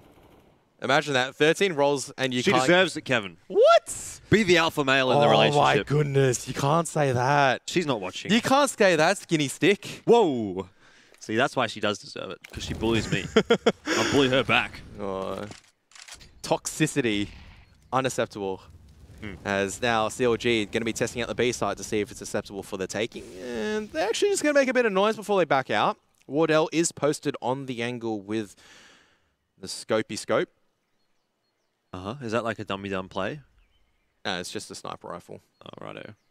360 with the wrist. I don't think he's going to be doing 360s. He just has to maybe deviate by 5 degrees, and he can't even do that because Ricky just goes, yeah, here is a play for you. Here's how to entry with an AK-47. Decent grenade from Seb. Very good on towards Ethan, but it doesn't really it doesn't take down CLG to justify huge damage just yet. Connor with a single flashbang just to make them a little bit antsy that they could be pushing through the smoke. But once again, it's probably going to be a save. They can take the AWP, be pretty good, but... Can they even retrieve the AWP is the next question. I don't think they can. Kusin's just shot it away, I'm fairly certain. Like, it's all the way towards Nana now, and then Ghost have to save once again, and this is what I mean. I wonder if CLG picks it up. Cutler might. Yep, he has. Oh no, he's throwing it away. Well, there you go. The AWP was just like, finally, a new owner. Maybe I can be shown some love, and then just gets tossed out, and it's just like... One of these people that lives on an Inferno is going to walk out of their front door and there's going to be an AWP sitting in front of it. They'd be like, what the hell is going on here? It's just like, look at these youngsters these days. They just think they can pollute our houses and do this. And it's just like, you see them just like swiping away with the broomstick, you know, the chicken following them ever so faithfully, just clucking away. Bonk. They run into the AWP. They hit the AWP with the broom. Dunk. What's this on the ground? Tactical balls out though from Ghost Gaming, and it's about time for it as well. 5 rounds in a row on that T side for CLG, 2 of them being gun rounds. Both gun rounds pretty solid as well, though they haven't cost CLG all that much. It's been just so clean from CLG. Like, they've run into the B site, taken 1 Ghost Gaming player out, or 2 Ghost Gaming players out, and they've won the round off that. So Ghost Gaming has been able to save most of their guns through, so their economy is actually not that bad. Like, they can buy again in this round. Admittedly, they only have to buy that 1 gun, but it goes back towards the rounds. It goes back towards the bank analogy, you know? You can make as much deposits and savings as you want, but if you don't have the rounds, it doesn't matter. Like, is this another analogy that you just made up? I explained this analogy about 7 rounds ago, and you just completely missed it. Yeah, I don't listen to you sometimes, Kevin. Oh my goodness. The truth comes out. It is finally... truth does come out. Well, it's come out before. Whoa. Oh. Whoa. All right. It's okay, fair enough. I can understand the analogies just flow left, right, and center. It's like every second round you've got an analogy. I don't know where you're pulling them from. I don't know. I just have a little bit of, you know, brain work, think about it, see if one's good. Brain work. To be fair, like for every one good analogy I've probably had for a decent analogy, I've had 10 really poor analogies. I'll be the first to fess this up, but the A side take's going to come forward, and Rick's going to be completely blinded out. There's a double stack coming in from Diggity, but this hasn't justified enough damage, and Dallas now in a difficult position, still trying to anchor and just buy as much time, but just grenades being flung in his direction as a hello present. And, well, it's not very friendly, but it does its job. In FNS, we'll be able to hear these guys rotating through jungle side. We'll catch Seb out, so it's all up towards old mate Connor 93. Yeah, 1 versus 3, so he's going to need a few frags to make this one happen, but I suppose it's kind of time to get a bit of a wriggle on here for Ghost Gaming. They want to try and get around here, and so... But can they? Like, still, this is Can they? No, of course not. This is the whole thing, right? Because CLG, in my mind, like, this is exactly how I've analyzed it, where CLG, they have a very poor CT half because sometimes, like, the critical players where you have to get 1 kill or 2 kills, they don't fire up. And as a result, they drop kills, and it becomes harder to hold on. Ghost, we know that they can execute well, but the mid-game fails for them. When they come to the CT side, this is where the inexperience and now the executions of CLG coming up superior. Yeah. So that's why we're seeing this story right now where the T sides are so good for either side, where CLG have now taken 6 rounds in a row after the pistol round. There's been 0 responses, and Ghost Gaming have just forced one more time into it, where Connor 93 has an MP7 of all weapons. Yeah. Maybe great in, I don't know, real life, because I've heard great stuff about it, but I don't think it's that good in Counter-Strike, because Counter-Strike is not real life, it's just a fantasy. Not against head armor, at least. Maybe if there was a lack of head armor here for CLG, you can make an argument for it, but they are fully equipped in this round. Ollie does come out to push those banana players back a little bit. Ethan on the role of entry fragging, just having a cheeky peek into the banana. Wardell will find Kusta, but Ethan is almost there for the trade in terms of the damage. Doesn't really get much out of it, though. That's much more favorable for Ghost. They delay CLG enough, they get some information, do some damage, and they can force additional utility before the execute does come across for CLG. But the problem is for Ghost Gaming is that they don't have any more incendiary grenades or smoke grenades, and this is why I have a big problem with the force buys, because for Inferno, where you actually need to prioritize utility for this B-side hold, now they're caught onto the site. What is Wardell going to do? Throw his gun at them? He's going to throw 1 flashbang maybe, and he's going to try and swing out. There is Connor pushing out with the MP7, gets 1, what? He gets 2. Okay, so every single time I say the MP7 or the SMG is garbage, it gets 2 kills. It's reset down towards a 3-3 with Kusta low. Seb now pushing up towards the construction area. Ethan playing a very risky one and done angle, but if he's rewarded by it, it could go huge. But this is now given a huge opening for Ghost Gaming to at least finally take a round. It is up towards Cutler and Kusta, and really Cutler has to do the most work. Kusta playing towards Nada, 2 coming out through construction. And where's the 3rd one coming from right now? Cutler's just going to be staying hidden, looking towards CT. He's going to be dinked out, though. Now it's down towards Kusta. He still managed to get a kill. Seb's going to tap the defuse once. Kusta's too low to peek. He's just going to wait. Fires a few times. Seb has not defused at the time. And now he's going to jump on it on the back of the flashbang. Going to stick on it. Kusta does swing. How does he win with 17 HP? Oh my goodness. Why? Ghost Gaming. Kevin's got his fangirl on. They had it, and then they didn't. CLG, Kusta goes huge, and that's what I mean. Kusta may take some time to warm up, and as soon as he awakens, he could be on 17, he could be on 1 HP. It doesn't matter, because he'll still win the round for CLG, and now the scores are tied even apiece. And this is where you're like, yo, yeah, Ghost gave me a good odds. Let's put it on them. It's probably swung back in the opposite way right now. Yeah. And if you put, when it was like 4 to 1.13, whatever it was on Betway, now it's like you'd be rolling in the bank. You'd be laughing. Enough for the Goon of Fortune with the Premium Goon. You would have made your $20, Kevin. I would have made my $40. Well, we'll see. The match has to end still. I still think CLG, just given on how they're playing, like there is, like what are Ghost going to do? 7 rounds, they've shown us absolutely nothing. Yep. Is that going to suddenly change in this half? That was the exact same thing we were saying about CLG though as well, remember? We were really not... But the halves change, right? Because you can see that CLG, they are normally a T-sided team because they have better executions. Right. They don't as necessarily have better site holds because the firepower is not there in terms of consistency. Like you can expect Kusta and Ricky normally have a good performance on the CT side, but you also need the backup from Ethan and Cutler. If that's not there, then you're never going to win the CT side, especially when Ghost Gaming are actually coming in with some good strategies and some good plans across the board. And this is where I mean like a 12-3 score line is a difference because it gives it now allows, I guess, a little bit of pressure off CLG with a rolling hand. It could have been, say, for example, 12-10. Maybe Ghost Gaming could have picked up around because they would have afforded a little bit more risk, but now they cannot afford the extra risk. 4-4, they're all flooding in through 9 with CZs at the moment. Maybe they can work it out, but FNS and Cutler standing their ground. 2 for 1, still 2 CZs to work with a smoke grenade, but Ricky's had enough. Ricky's just going to swing out and take 2 kills. He's had enough of this game already. He wants to close it out. Yep, 12-11 is now where we stand. CLG with plenty of cash in their coffers. And Ghost Gaming will be able to afford to buy through here after just pistoling out that last round. But it just doesn't seem as though anything Ghost Gaming is going to throw at CLG here is going to matter. This round is going to be the most instrumental. If Ghost Gaming can do nothing with this round, then it's over and done for. They have everything they want to work with, like minus a few helmets maybe. That's about it.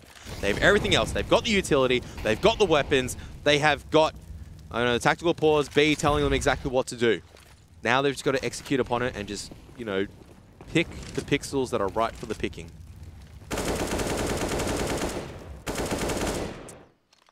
Pick the pixels that are right for the picking. Yep. Yeah, righto. It makes sense when you think about it. I'm not sure that it's not a very common phrase. There's a reason for that. Yeah, there's a reason for that, but... All right, well, here we go. CLG out towards the A bomb site. We still have Connor sitting on Speedway, so it's a 3-stack over towards A, which is generally fairly standard out from the CT side in Inferno, though CLG, with that little bit of presence on the A bomb side, have decided to fall back off and now float their way towards B. And Connor, he's having a think about it. He's a little bit more leaning over towards the A side at the moment than he was initially. For now, just the solo hold on B. Wardell with the AWP. I mean, you can probably guess he's good for 1, maybe 2, but surely he can't hold off this onslaught from CLG. Let's see what he can do, though. Ethan does go down. Wardell looking for the second. I think he tagged down Ricky there a little bit and looks for the second shot as well onto FNS, but in fact, he is going to be the one to take the second shot into his head. And that is the B side secured here for CLG. Connor almost looked like he wanted to push through that smoke, but decides better of it. He's in a good spot here. Should find Ricky and will. It's 3 versus 3. But look at the pressure coming out from the player on the flank right now. FNS misses one AWP shot. Oh, eats a grenade, but this is all down towards Cutler to now make a move. He's behind them, but he can't get it. So finally goes to pick up a round on the back of CLG. Just failing a little bit on the B-side retake with a few missed shots, but regardless, that was a chance play coming out from some of the members. Wardell did enough damage to make it a little bit competitive, and that is all Ghost Gaming need to do, but their economy has been reset. Yep. You lose 2 guns, you're going to have to force up behind them.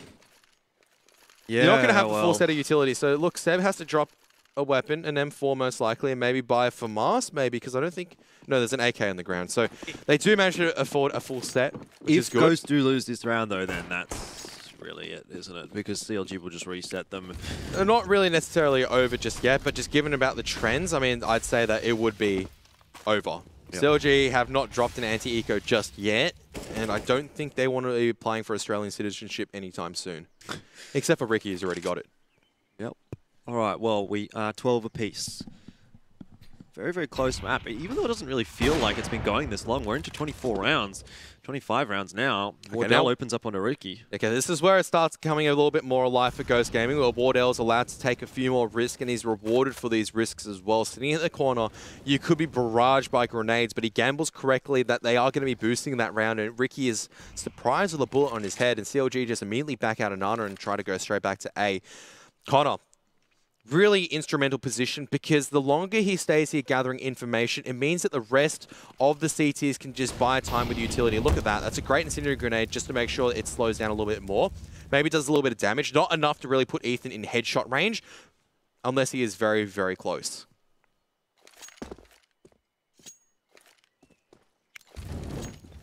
35 seconds left. Where are CLG going to go? There's a Molotov towards Closet. There are the rest of the members. They're going to be committing towards the A-bomb side through jungle, and Seb's here. Seb's going to be smoked off, and he has to go for a massive spray right now. He'll go for a massive spray. Huge damage done. Now the rest of the members of the A side, they've just got to hold on right now. Being pincered off. Dallas, he's going to find one, finds 2. This is much better coming out from Ghost. Huge plays coming out from Seb, doing a mad amount of damage from Library, reading them through the smoke. And now Ghost, it has taken them a very long time, but they're back into the lead right now. Yep. Just just, but it's not really all over just yet for CLG either. They have so much money in the bank.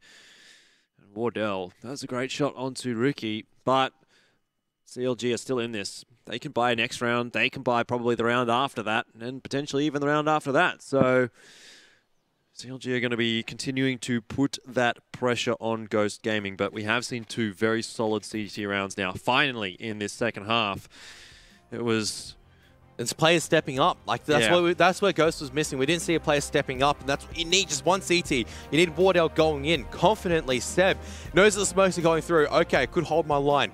No, I'm going to try and do some damage. Gets a pick, puts two of them down to 22 and 33, and that was absolutely instrumental. Imagine if those players were 100 HP and were able to trade effectively on the A-bomb side. Yep. You're low HP, you can't. Now CLG going for the dumb plays. It may work out. They're low. Their spray comes through from Steph just a little bit late this time, but they're knocked down a little bit low, and the crossfire is really, really good from Ghost Gaming. CLG, is that exactly what they used the 2-minute tactical pause for, to make this dumb play? I guess it kind of works out because they get a few kills and they can reset, but they throw everything to the wayside and they just try to go for a fast pincer off.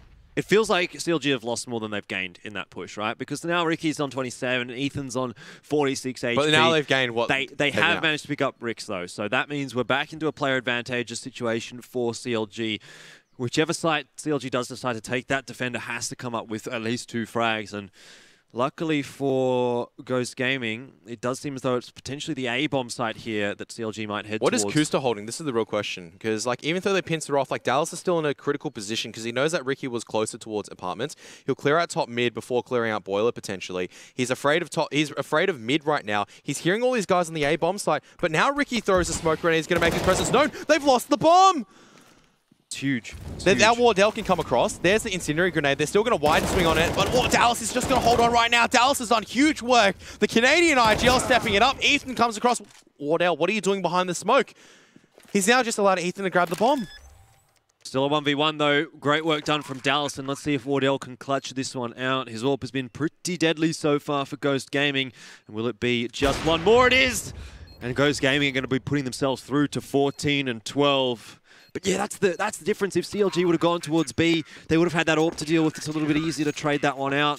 Wardell wouldn't have been able to make that play happen, but Dallas with the M4 is able to make that play happen. Ricky dropping the bomb pretty much loses the round there for CLG. That just went down towards literally a 3-second window. If Dallas was not looking towards that line, if Ricky just went out dry and did not use any smoke grenades to help, you know, he was using the smoke to try to cover his pathway, not expecting Dallas to be pushed so close, walking the entire way. But Ghost, that takes so much composure to be walking in that late game situation and trying to guess where they're going. Wardell will be taking a little bit of damage, just trying to get Nana control, maybe a free pick.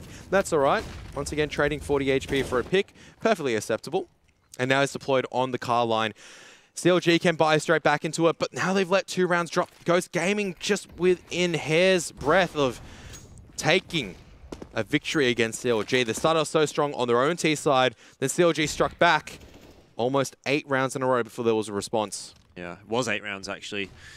This response came in the 9th round of this second half from Ghost Gaming, and ever since then it's been going their way. And CLG did build up such a big bank that they've been able to buy every single round from here, and they'll be able to buy every single round out until this game probably does end, as long as they're able to get bombs down. CLG, they just need to find another round on this T side. Ghost Gaming, that last one was a little bit shaky. Managed to get the job done though, especially considering that we're down on towards a 2-on-3. Still able to clutch it out with a little bit of luck, and Seb still holding off this jungle line. So crucial because he's got utility. Connor's also got a Zeus. I'm not certain why. Could have been a misbuy. But they're actually floating more people towards B side, or towards the CT side, not prepared for the wrap around A, and this has been absolutely disastrous. Incorrect read coming out in Dallas. He's been good so far, but you can't do anything when he pins it off from all angles. And CLG do manage to at least make a round competitive, as Ghost have to save these 2 rifles. I don't know why they were stacking more towards the CT side. There was no indicator on that CLG were going to be executing towards B. There was no presence, no numbers whatsoever. And you had 2 people go into CT and locked behind smokes.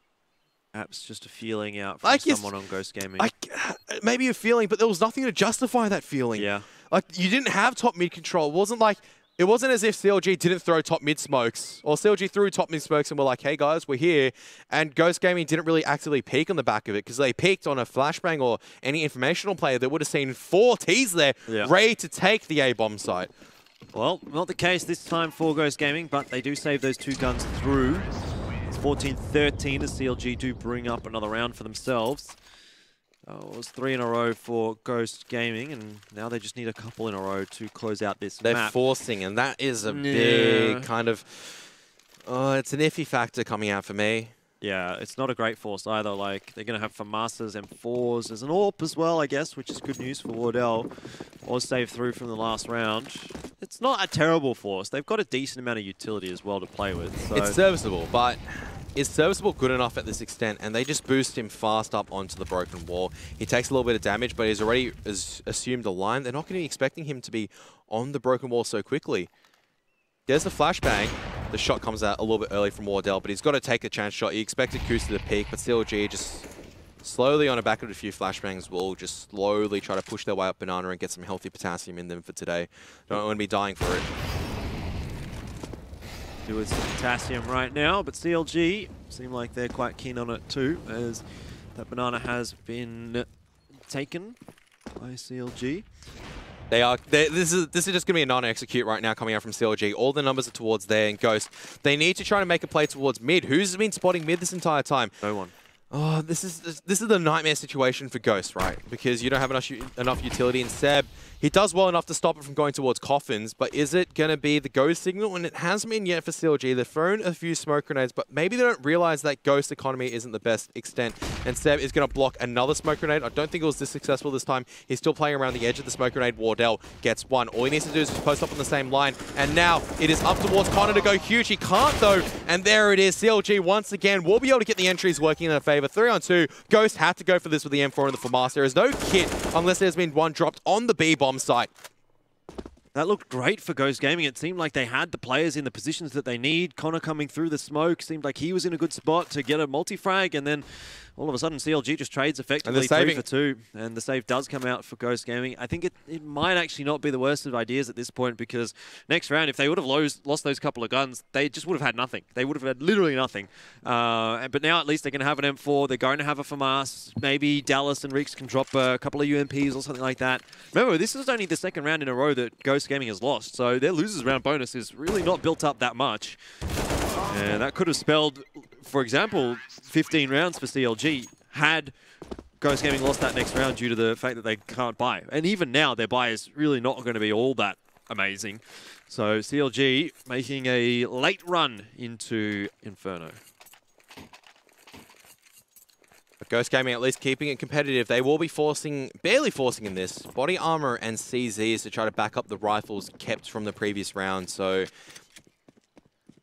I don't know, it'll be enough to take the round. I mean, economic damage at this state doesn't really matter. Going to the final round, you kind of need as much money as you can to try to potentially bring it back in overtime. What a way that this game has come. 11-4. Swung back towards a 12-11 lead by CLG. Then Ghost Gaming managed to struggle back towards 14-12. And now just a slow contact play from CLG is going to work out perfectly in the speed bomb site because the rifles are not there. They'll be taking the rifles forward to the next one, but look at this alert coming out from FNS. If the members come over here and lose their assault rifles, and that was a big if because Dallas, with the 300 IQ check, will be able to identify where FNS is from one Canadian to another. He knows exactly where the Canadians love sitting. What, in the tunnel? In the tunnel. Dallas would probably be like, Dallas would just maybe be thinking, what would a fellow Canadian do? So he probably thinks, I'd be sitting in the pit area, or in the trench area, so I'll take him out. Sorry, dude. Sorry, dude. Sorry, man. You reckon that's what he said? Sorry, dude. Sorry, dude. And then he takes an AK for his team. So Ghost Gaming have a very serviceable buy coming in towards the final round. But CLG, this is theirs to, I guess, lose to bring in towards overtime. Ghost have a lot of work to do to bring it into overtime. Yep. Remember, CLG are on a 0-5 streak on Inferno in the last few months. So for them to be able to come away with a map victory here on Inferno is actually kind of a big deal. And this is their chance. They'll have a perfect buy-through. They will have everything they could want. Perhaps even a little bit more, as we're seeing a few guns go flying, courtesy of somebody. Ghost Gaming, though, their buy-through is pretty good as well, lacking a little bit of head armor, but shouldn't play too much of a part in this round. No AWP though. That's the major concern. And they've just given up Nano control very early on. No grenades used whatsoever. They just want to be delaying CLG as much as possible. But to what extent? They're gambling on the fact that their crossfires are going to be better than what CLG are going to be bringing on the board. I don't particularly like this. Well, CLG is really yet to make their move, but it's quite evident that they are going to be making a move shortly. And one would imagine that it is going to be coming in towards the A bomb site. We had Kusa there just lining up a flashbang. As of yet, has decided not to throw it out.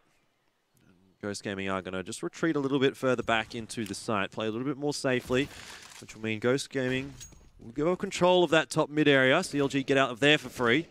A couple of utilities are used by them, but that's all. Ghost Gaming have flashbangs and incendiary grenades. They need to start using some of these flashbangs and try to draw out some fire. There it is. That's what you want to be doing, right? You want to be using flashbangs. Okay, this is... Okay, Ghosts are gambling right now towards the Stiggity side. This may work out perfectly because they found the off timing, but they can't land the spray. Wardell gets one. Will be able to fall back, but they've lost the incendiary grenade, which could have bought a little bit of extra time. They're now wrapping across through the jungle side. Wardell has to go huge right now, and he can't. Misses all the shots, and Rick's in the pit. Just hiding so far. Finds ahead of Cutler. That is a crucial knockdown. Kusta, he also finds Kusta. Ethan's now coming across. Will be spotted out and tagged down. Ethan, though, stepping up before Seb trades it out. It is now all down towards FNS. 1-on-2, and the bomb is not planted for him. Rex, he won't transition at the correct time. Now Seb knows exactly where FNS is. 1-on-1, dancing around. Seb, he'll be able to get the spray down. 1 HP! Are you joking? No, he's serious. 1 HP! And Ghost Gaming were bringing it towards overtime. Yeah, that is, well, an 11-4 half, which means that we are into 15-15. Perfect 11-4 halves for both sides. Crazy. 1 HP. That is what you'd call a low roll. That really is a low roll. And you feel cheated. All he needed was 1 more damage. Oh my goodness. But we're into overtime. My dream, I've lived this life for the past couple of times Pro League overtime. I don't think you're quite so ready for it just yet. Oh, we had an overtime last night in Zen League. It was double overtime actually. So, oh boy. But that was Asian CS, and that was a little bit different than NA CS. A little bit more Just aggressive. a little bit? Yeah, just a little bit. Just a little bit. But yeah, it was pretty crazy. And so again, we've got an overtime. So what? It's, for me, it's actually 2 days in a row I'm getting overtimes. So, in for the long haul here today, Kevin. Potentially map number 2 might even go overtime. Though, one would imagine CLG, when we do get onto Overpass, are going to have a much better time on that one. It's a bit of a weaker map for Ghost Gaming and a bit of a better map for CLG. But still on Inferno here to find ourselves at 15-15. I wonder what the odds are now. Yeah, actually, it'd be very interesting. I'd say the market would just be like, I have no idea what's going on at the moment. Betway odds will probably be like equal or something like that. How can you even predict who's in the favor right now? You can't. Like at a 15, that's the thing. Like, you know, I used to not necessarily used to cast with people, but like used to know people who would predict a 15-15. Like they'd predict an overtime. I'm like, but how can you predict an overtime? You know, you can't. That's not a prediction. That's just saying, you know, like it doesn't really make sense. You can't predict an overtime. Because you can. But you can't because it's like. Then you're just not saying anyone's going to win, right? You say, oh, I think X is going to win in overtime. Well, in that case, you should just predict 16-14, in my eyes. Because that's the closest result that you can get, you know, in regular time. Overtime is just like, it's in itself a different thing, you know? True. I don't think that you should predict for an overtime. To me, it doesn't make sense. And we're joined by Elfish Guy Rants. Make sure you subscribe to his YouTube channel for more of his rants. Yep. That's what it is. Like... I don't know. Really, it is what it is. I don't really know how to put it into words, but like, how do you predict a team to win in overtime? Why don't you just predict them to win in regular time? Like, if they can win in overtime, why can't they win in regular time? Money. But why? They have 30 rounds to get money. Okay, here's the whole thing, right? Because every single time you can see these close games where the economies are continually reset on the side of Ghost, they can't really salvage up. And on the CT side, we see this time and time again. The CT side do not have a good economy to fight back on the T side, or against the T side, where the T side is just steamrolling. They drop 1, and then they have like, you know, oh look, we're still quite rich. Here's like we have like 5 autocannons or something or whatever. Just go with it, right? They're rich, rolling in dollars, you know, rolling out in like luxury cars and everything. And the CTs, for some reason, because they finally stopped the threat of terrorism, they're just going, good job, guys. Here's your promotion, and here is a $10 watch. Packet or Lint, and one of the worst guns that you can afford because we can't give you that much. That's what the economical situation really is for the CT side if you get to a really rough start. And we've seen this today for both CT sides, both the CLG and both the Ghost. Now we're coming in towards overtime. $16,000 for both teams to work with 3 rounds. You can buy anything you want. Yep. You can afford a triple AWP setup if you want. You can afford to get 3 AWPs in 3 rounds and not be suffering too hard in the utility state. You make a good argument, Kevin, but my opinion is not changed. I still think you should be predicting for regular time. If you want to predict a close result, you predict a 16-14, not an overtime win. But this is what we call sub-ranting. It's like you're ranting and then you're also like trying to like mention people without saying their names. Because I've done this before. Subtweeting. Yeah, it's like subtweeting, but you're just like sub-ranting instead. Because it's like I've done this.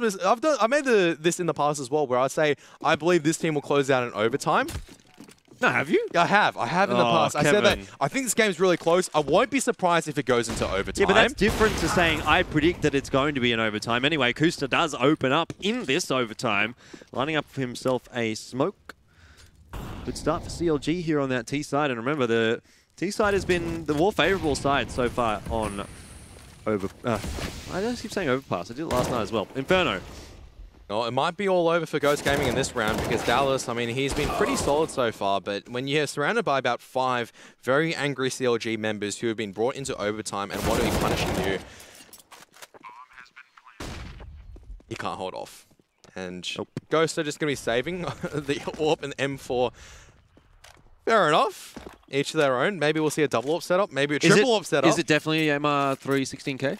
Definitely. Okay, yeah. Unrefutably, undoubtedly, unchallenged. Yeah, I see. Okay. Cool. See, I thought we used to always use MR3 10K, like in Zen, AUNZ. I thought even last season of Pro League was MR3 10. It only changed this season for Pro League, and I can understand the theory behind it because, well, as the AWP's been ripped out of their hand, it's because it allows both teams to actually show what they've got in terms of full buys. Playing Counter-Strike, one thing to kind of win the economical game, but I would like to also see how a team wins when they have equal buys. And so far, CLG have come up stronger in the first round of the T side, which is exactly what they want to do. So, like, whoever started the T side will be a little bit more successful. I mean, Ghost Gaming did have a late resurgence, but by the time this resurgence came around, it was too late. Like, you need to get rounds earlier. Yeah. All right. Full buy again comes out for Ghost Gaming. No double AWP, despite saving that first one through. They didn't save it. Oh, they got taken out by FNS. Okay, well then, still, they could have afforded a double AWP, but that, what? That was a good molly. NA molly?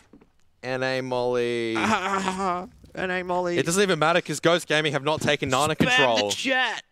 It's literally just gone, okay, missed a molly, but there's no punishment coming out from Ghost where they go, oh look, they missed a molly so we can take Nana control. They're literally just sitting on site. Not even figurative, they're literally just sitting on site, like not doing anything. Seb's playing anti-flash. That's something. Yeah, but how many times have we seen this B side just lost? Okay, there's a flashbang. It gets like one spray coming out from Ethan, and that's it.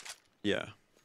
Basically, I prefer the situation. Not a lot being done by Ghost Gaming. Yeah, and there's the first smoke grenade to try to hold it off. There is the volley of smoke grenades coming up the Nana wall. Incendiary grenade in front of the smoke. It's going to be semi-what extinguished, but Ethan, who takes a lot of damage, he will die towards Seb, who's made his position known. And Cutler, I don't know why Seb just didn't transition. And I don't know why Connor's just wide peeking in the middle of nowhere when you can just wait for your teammates and try to anchor a cheeky angle. But I guess each of their own, because if Ghost Gaming, well, Wardell will take the opportunity given by Kuster. Didn't really need to shift when the smoke was fading. A very odd set of circumstances that are happening right now on the retake as the bomb plant will finally go down. Yeah. Bit late from CLG, but the retake situation's still very tough from Ghost Gaming. It's so favorable for Ghost, though, because I know that just went against what you said, but look at the utility. CLG have nothing. Ghost of every, like, one of here, one of smoke, one of a flashbang, but I guess that doesn't matter when, I guess, AKs just get headshots. And yeah, Wardell's just all the way back. Spawn. Going to be chased down. Going to be wondering why there's a wall there, and FNS was hard on the hunt. Probably didn't expect Wardell to still be dilly-dallying around that position. And finally, you know, Wardell's hitting a few shots. Yeah, well, CLG know that they can hit it, they can buy everything that they want to next round, and it's not going to matter. Wardell, 4 kills, great, amazing, but the round still goes the way of CLG. 0 impact kills. Yeah. That was kind of the story of the first half for Ghost Gaming as well, when Wardell was playing on the T side with the AWP. It didn't seem to have any impact. No, there was absolutely no impact in that round, that's for certain. It looks nice, but that's about it. Would be good as a, you know, it's a stocking filler. Stocking stuffer. Yep. One of those things that you probably don't want to receive as a gift, but it's like, oh, you know, you're not really my favorite person, but I have to give something, so here it is. And finally, a little bit of control coming out from Nana.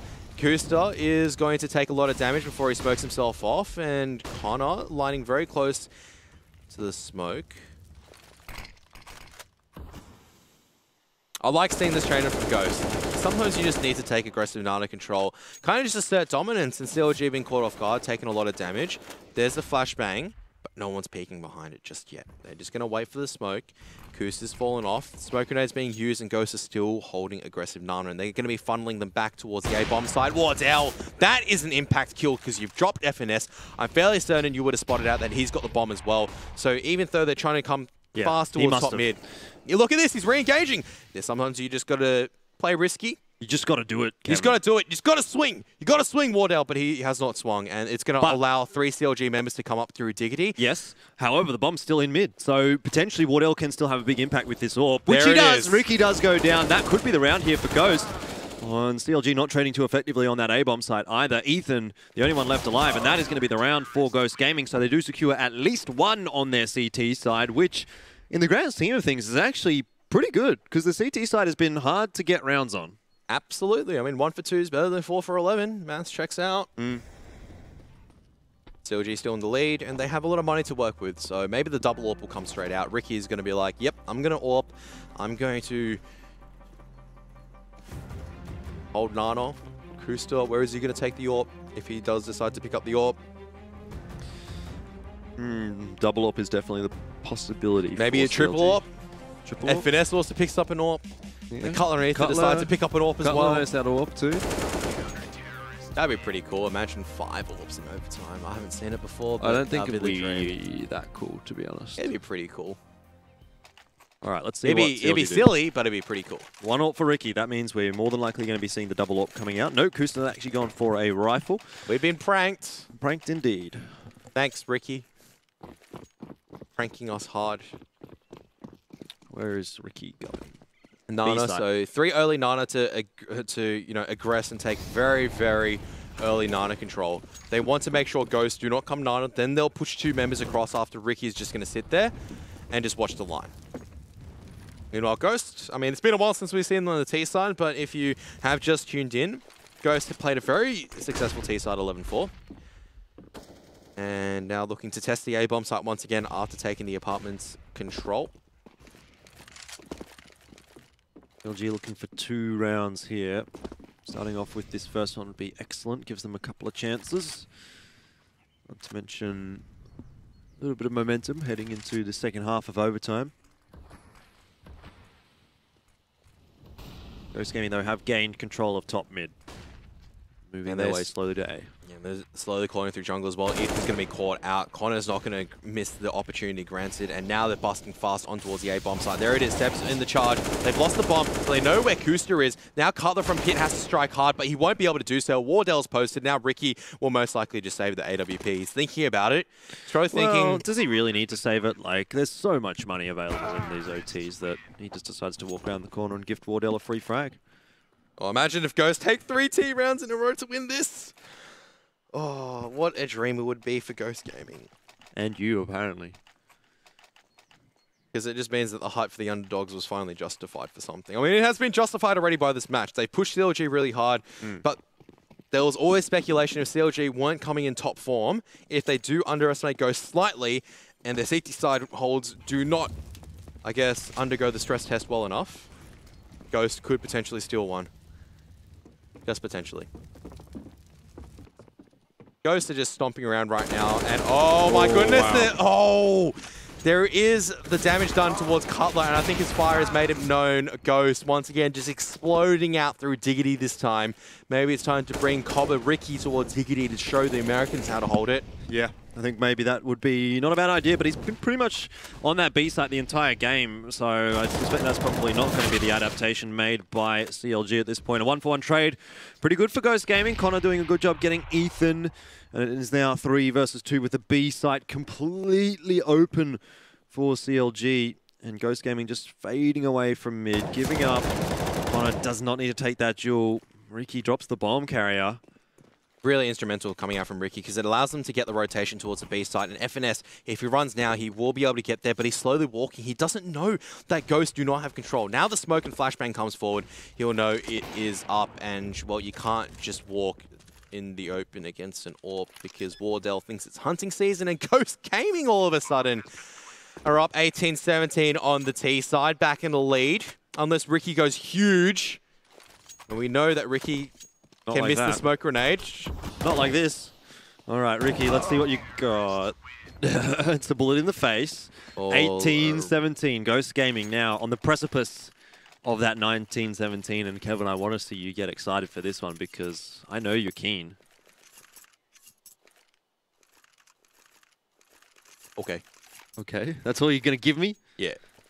All right. God damn. All right, Ghosts! They're one round away. Let's go. Go, Ghost! It's just like, I can just hear like B will just be like, let's go, boys. We can do this. Come on, let's show CLG that they're free LG right now. That's exactly what B wants to be saying towards the Ghost. It hasn't been free, but you want to be firing up the players on the side of Ghost. And CLG, they're still got a chance in it. Double up finally comes out on the side, and Ricky has been in decent shape with the AWP. He just has not been challenged yet so far. So it's Ghost. They walk into his crosshairs, might have a unwelcoming presence as Ricky. Oh my goodness, this is pristine Ricky push. He has gotten a lot of information as well, and Connor, if he peeks around the line without the assistance of a flashbang. It's not going to expect Ricky here for sure. Rick's boosts up, and Ricky does get the frag. CLG open it up. And that was vintage Ricky. That is just so... it just hits the spot for me. Like... a flick of the wrist, a shot connecting, and he just gets out safe and sound. Calm down, Kevin. Look, I just like seeing good AWP plays, all right? It's not often you've seen that many great AWP plays, and that is exactly one. It's not enough, though. CLG have just taken all of Ghost Gaming down. This feels like a rehash of the last round of regulation time, and... or not regulation time, the last half of Ghost Gaming on the T side. Now it's all up to Connor 93 to keep the dream alive for Ghost Gaming. Oh, they don't have to keep the dream alive. The dream is still alive. They're in the overtime dream. But to win would be the bigger dream. Yeah, that would be. And I mean, that wouldn't be keeping the dream alive. That would be living the dream, really. Not going to happen, though, as he walks past Boiler, and Cutler does close him out. So 18 apiece. Double overtime. Yep, double overtime now. Boy, oh boo. Boy, oh boo. Who thought we would be here? Who did? Not me. Yeah, Jordan. After an 11-4 first half. Let's walk through Jordan's day today, right now, ladies and gentlemen. So finishes off with a CS:GO broadcast at 1:30 a.m. last night. Probably gets home at 2. Yeah. You know, showers and everything, gets ready for bed. Probably 2:30 by the time, or 2:45 by the time you actually pass out for sleep. Yeah. For some reason, you've got this internal warning alarm that wakes you up at 6 o'clock. The first message you check is that my initial co-caster has food poisoning. I can't rock up. And then that thought goes through at that stage, as it inevitably does for anyone with 4 hours of sleep. Is it really worth it? Yeah, is it worth it? Is it worth it? Do I just go back to sleep? No, I did not go back to sleep. Everyone else is not available. Every other caster in Australia. Like, imagine if you just came across, inch flick of the wrist. Look at that again. Oh, yes. Oh, yes. Beautiful. Yeah, so anyway, you wake up at 6 a.m. You come in for Pro League. Oh, also, you have to eat Weet-Bix with water because there was no milk left. Oh, no, Ghost, they're going for the dumb plays once again, but is it going to work out against the AWP Akusta? It probably will, because it will go for a 1-for-1. There's no one else there except for Cutler. He has to go huge. He won't be able to do so. So once again, the fast jungle play, it works every single time for Ghost, unless FNS steps up. He'll allow Dallas onto the bomb site to get the bomb plan down at the very least. Those be clearing out Pit, but Seb leaves his flank exposed with no smoke grenade. Wardell, 1 pick with the AWP, 2 picks with the AWP, maybe 3 picks with the AWP as Ricky. He's going to slowly come in through mini pit. They're not going to suspect that he's coming in through mini pit. He's going to be checking the site corners very carefully, and he will swing on towards Dallas, but somehow Dallas 7 HP. Gets the headshot. And Ghost once again take the first round. Yep. On overtime on the T side, which has been so accustomed to what we're seeing. Need to on see the back. a lot of those T rounds, though. This is like 1 round's good for Ghost, good start. 2 rounds, great. 3 rounds. Well, 2 rounds at this point seems par. 3 rounds is like, okay, we've done it. Now we just need that 1 CT round, which has been not too hard to come by, but it's still a little bit shaky. So pretty important for Ghost to continue that ball rolling and not rest on their laurels. What a day of Pro League we've been through so far. Yep. It's been a ride and a half. Welcome back towards Pro League, Jordan. Yeah. It's been a while since you were here. Cheers, mate. Has been a while. We're coming up with such things like, I think we've lost at Goon of Fortune at this stage, because that's what it is for overtime, right? It's a lot of the time you're thinking, oh, yeah, it would be close. I would say that it should have been a close match where Ghost Gaming, they had a few rounds to close it out, but they weren't able to do so. And now they're just coming straight out. I mean, oh, FNS takes a little bit of damage. They don't stay around for too long, though. Waiting for the smoke to fade out. FNS going to just duck back in towards the closet angle. And Ethan. There's a flashbang. Do they check the corners well enough? What a flick once again coming out from Ricky. They know where the bomb is and they haven't checked it. Good discipline coming out from Ethan. Wardell holding the angle. Ooh. He's still waiting for Ricky, though. There's a flashbang, and Ricky stepping up with the AWP. 2 picks. Now Dallas and Seb. They've gotten a pick on towards the A bomb side, but the bomb's been lost towards B.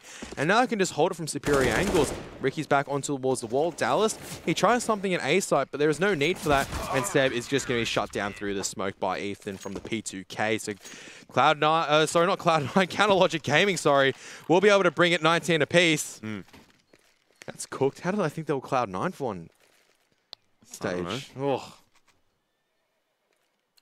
Someone slap me. Jordan, slap me. Wake me up. Thank you.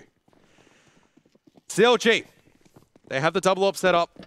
Ghost Gaming. Final round to try to put something on the T side. If CLG can close this, surely they should be able to take the overtime, because like we were talking about earlier, 2 rounds has been what has been expected for the T side so far. Yep. And Ghost fast up through apartments once again. Cutler in a... Bit of an off What angle. is Cutler's angle? That's not just an off angle. That's just something I've never seen before. No, there's like a pot plant there. It is a pot plant. Like, we normally see a T being boosted on it to kind of peak diggity as well as peak in a pit. But you don't see a CT sitting there, because what's the point? Well, I mean, we'll see if it works out. Absolutely does not. He just gets shot in the butt and... Oh, my goodness, Ghost. Ethan gets a couple. It's a 2 versus 2. Lots of damage done to Wardell. That must have been a tag through the wall from Kuster with the AWP, but double AWP retake here for CLG. Not going to be particularly easy, particularly given Wardell has got a hole in that smoke and now finds himself into Graveyard. Well, he does come across. That's not going to be enough to cause a problem for Ghost Gaming at this point. Their defensive setup on this post plant looking pretty good. The flash will come across from Kuster, and they do peek in, but Wardell is there. Misses the shot, though. That could be big. Finally hits the second one, though, and does get traded out by Ricky, who does not know where Rix is. And that is going to be Ghost Gaming with 2 on their T side. Par score secured. But once again, what is that pot plant position? It was just like... I guess it's just... Why? It's like... They won't expect him there. That was the thought process. But he's not even looking towards mid. He's like looking towards balcony, and he's in the most open position to get his butt shot off. Like, he's the biggest bait. Like, he is presenting himself as a massive opportunity, and Ghost Gaming take the opportunity. Don't drop the snope. The soap, Kevin. That's the saying. Absolutely not. And we're jumping straight in towards the second half of the second overtime. CLG now onto the T side, which has been the stronger side for both teams. How long can it go, Kevin? That's the question. Imagine if we have a record-breaking game between CLG and Ghost Gaming, and then you just hear just like shaking your head why everything that has gone wrong has gone wrong for you. I've got other games to cast this afternoon. We mixed with water. Like, as soon as you hit that stage, it's like, why? What has happened? Yeah, what's going on with my life? Like, where have I gone wrong? It's a very good question. Well, where I did go wrong was eating Cocoa Pops the night before after I got home from Zen League. And you had milk with it? Yeah, of course. Oh, and that's why no! I didn't have enough milk in the morning. Oh, that's an actual disaster and a half. Yeah. All right, let's bring it back towards Banana. You can supplement your cereal with bananas, as everyone does know. Yep. But I think this time around it's going to be supplemented with a healthy dose of iron and gunpowder instead. Whoa. As CLG, there's a flashbang, the peak allowed from Connor 93. Beautiful spray down. Knocks down 2 of them and brings Ghost Gaming a little bit further in towards taking another round. And Kusta peeking individually. Really great stuff from Seb. Despite walking through the fire a little bit, does manage to find that frag, and CLG seem to have capitulated a little bit on this first T round, and now Seb's got himself back into sandbags. FNS does expect it. Wardell looks for the trade, but will not find it. Drops the incendiary behind him. But Ghost Gaming know exactly where FNS is. They know where the bomb is. This is, well, it should be easy peasy for Ghost Gaming at this point. They're putting themselves at 21. Again, they will be 1 round away. He's not going to suspect Rick's there, and Ghost Gaming, they've done the hard yards now. They just got to have one more. Connor 93, just with a single round, could have won it for Ghost Gaming, because that was an instrumental round for Ghost Gaming to now just put the pressure on CLG. 2 chances. Exactly, 2 chances. They secure themselves at least triple overtime, and they've also secured themselves 2 chances to take the game against CLG. What is CLG going to do, given look at this push though from Ghost Gaming? Wardell, why are you running down mid? What? Explain, Kevin. I cannot explain what there is. Interesting strategies, and I really mean interesting strategies from Wardell. It wasn't even a second mid pick. It was just a wide mid swing. It didn't work out. He wasn't even a mid swing. Like, he ran down mid. He was almost at second mid at that point. Oh, okay. Jordan is now angry as, what is this? Confused. Like, Connor has just left aggressive Nana, and Seb's just like, yo, what? Seb's like, yo, what is up, my dude? I've just left you. My dude, what are you doing? Connor's just like, my dude, where was assistance? And then Seb was, my dude, I was nowhere with you. At least Ghost Gaming are hard gambling on the B side. Seb, 1 kill with the M4. Now going to be shifting it up and keeping it interesting. But Ethan comes across with the entry kill. He's been dinked out, but Dallas and Rix are close by. Nades and utilities available for Ghost Gaming here. An incendiary is also on the cards. Dallas doesn't check the correct angle, and Kusta will take him down. It does seem as though CLG will be putting us through to round number 3 of the second half of overtime here. But it is on Rix. Surely one player can't deal with 4. Yeah, Kusta's, so what's going to happen right now is that they know that he's towards CT, Ethan's going to die, and they're all going to look towards coffins. And Kusta, I don't know why he's still looking towards CT. He's going to eat the grenade. Smoke grenade 1, smoke grenade 2, Rix, maybe another 3rd smoke grenade, but I want to just jump on it. FNS is covering it.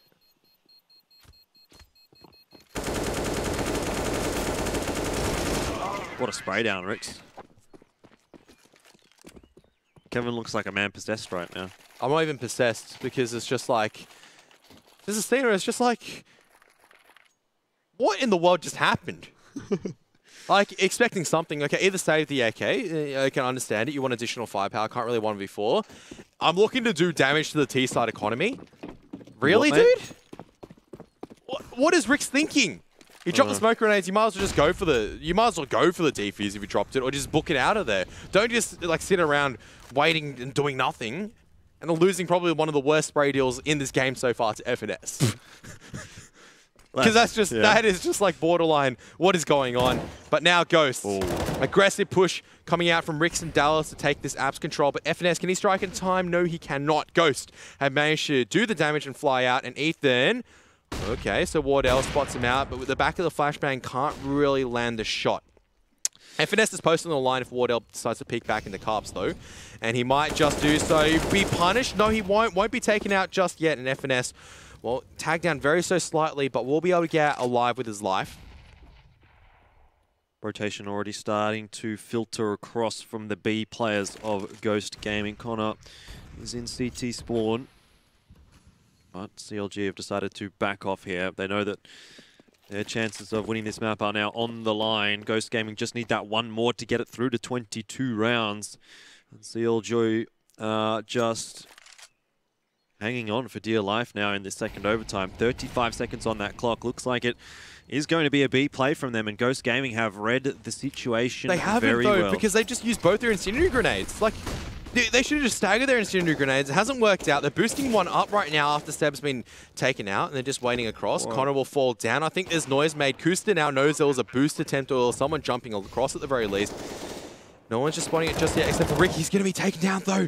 Connor 93 once again. So instrumental on this on the B side hold so far. Now might be instrumental on the retake 3 on 4. Kusta with the AWP towards CT. Oh, Wardell with a peek. This may be it for Ghost Gaming. Not if Ethan and FNS have anything to say about it. FNS from Newbox strikes now down towards a one-on-one. FNS will peek out. Rick's flying in, but FNS another headshot right towards triple overtime. And Jordan's just going, how? How? Why? I don't understand how that happens though, because it seemed like, to me, Ghost Gaming kind of knew what was coming. You say they dropped both of their incendiaries at the same time, which may have been a bit of an error, but to be fair, like, they were already on the rotate well before CLG got into that B bomb site. 2 on 4.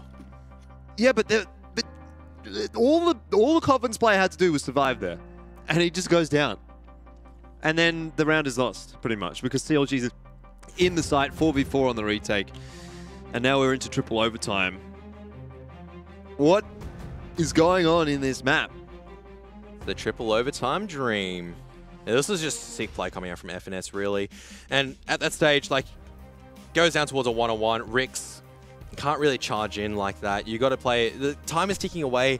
Can't really just jump and just give FNS an easy opportunity like that, where he's able to strike because of it. And well, now as we hit triple overtime, it looks like we do have to be bringing the aloe vera out because Elfish Guy's ears, the elven ears are starting to get a little bit sore. The reason I'm called Elfish Guy is because I got big ears, and when I wear a headset for this long, it starts to hurt, Kevin. So, yeah, maybe it is time to bring out some of the soothing aloe vera. Yeah.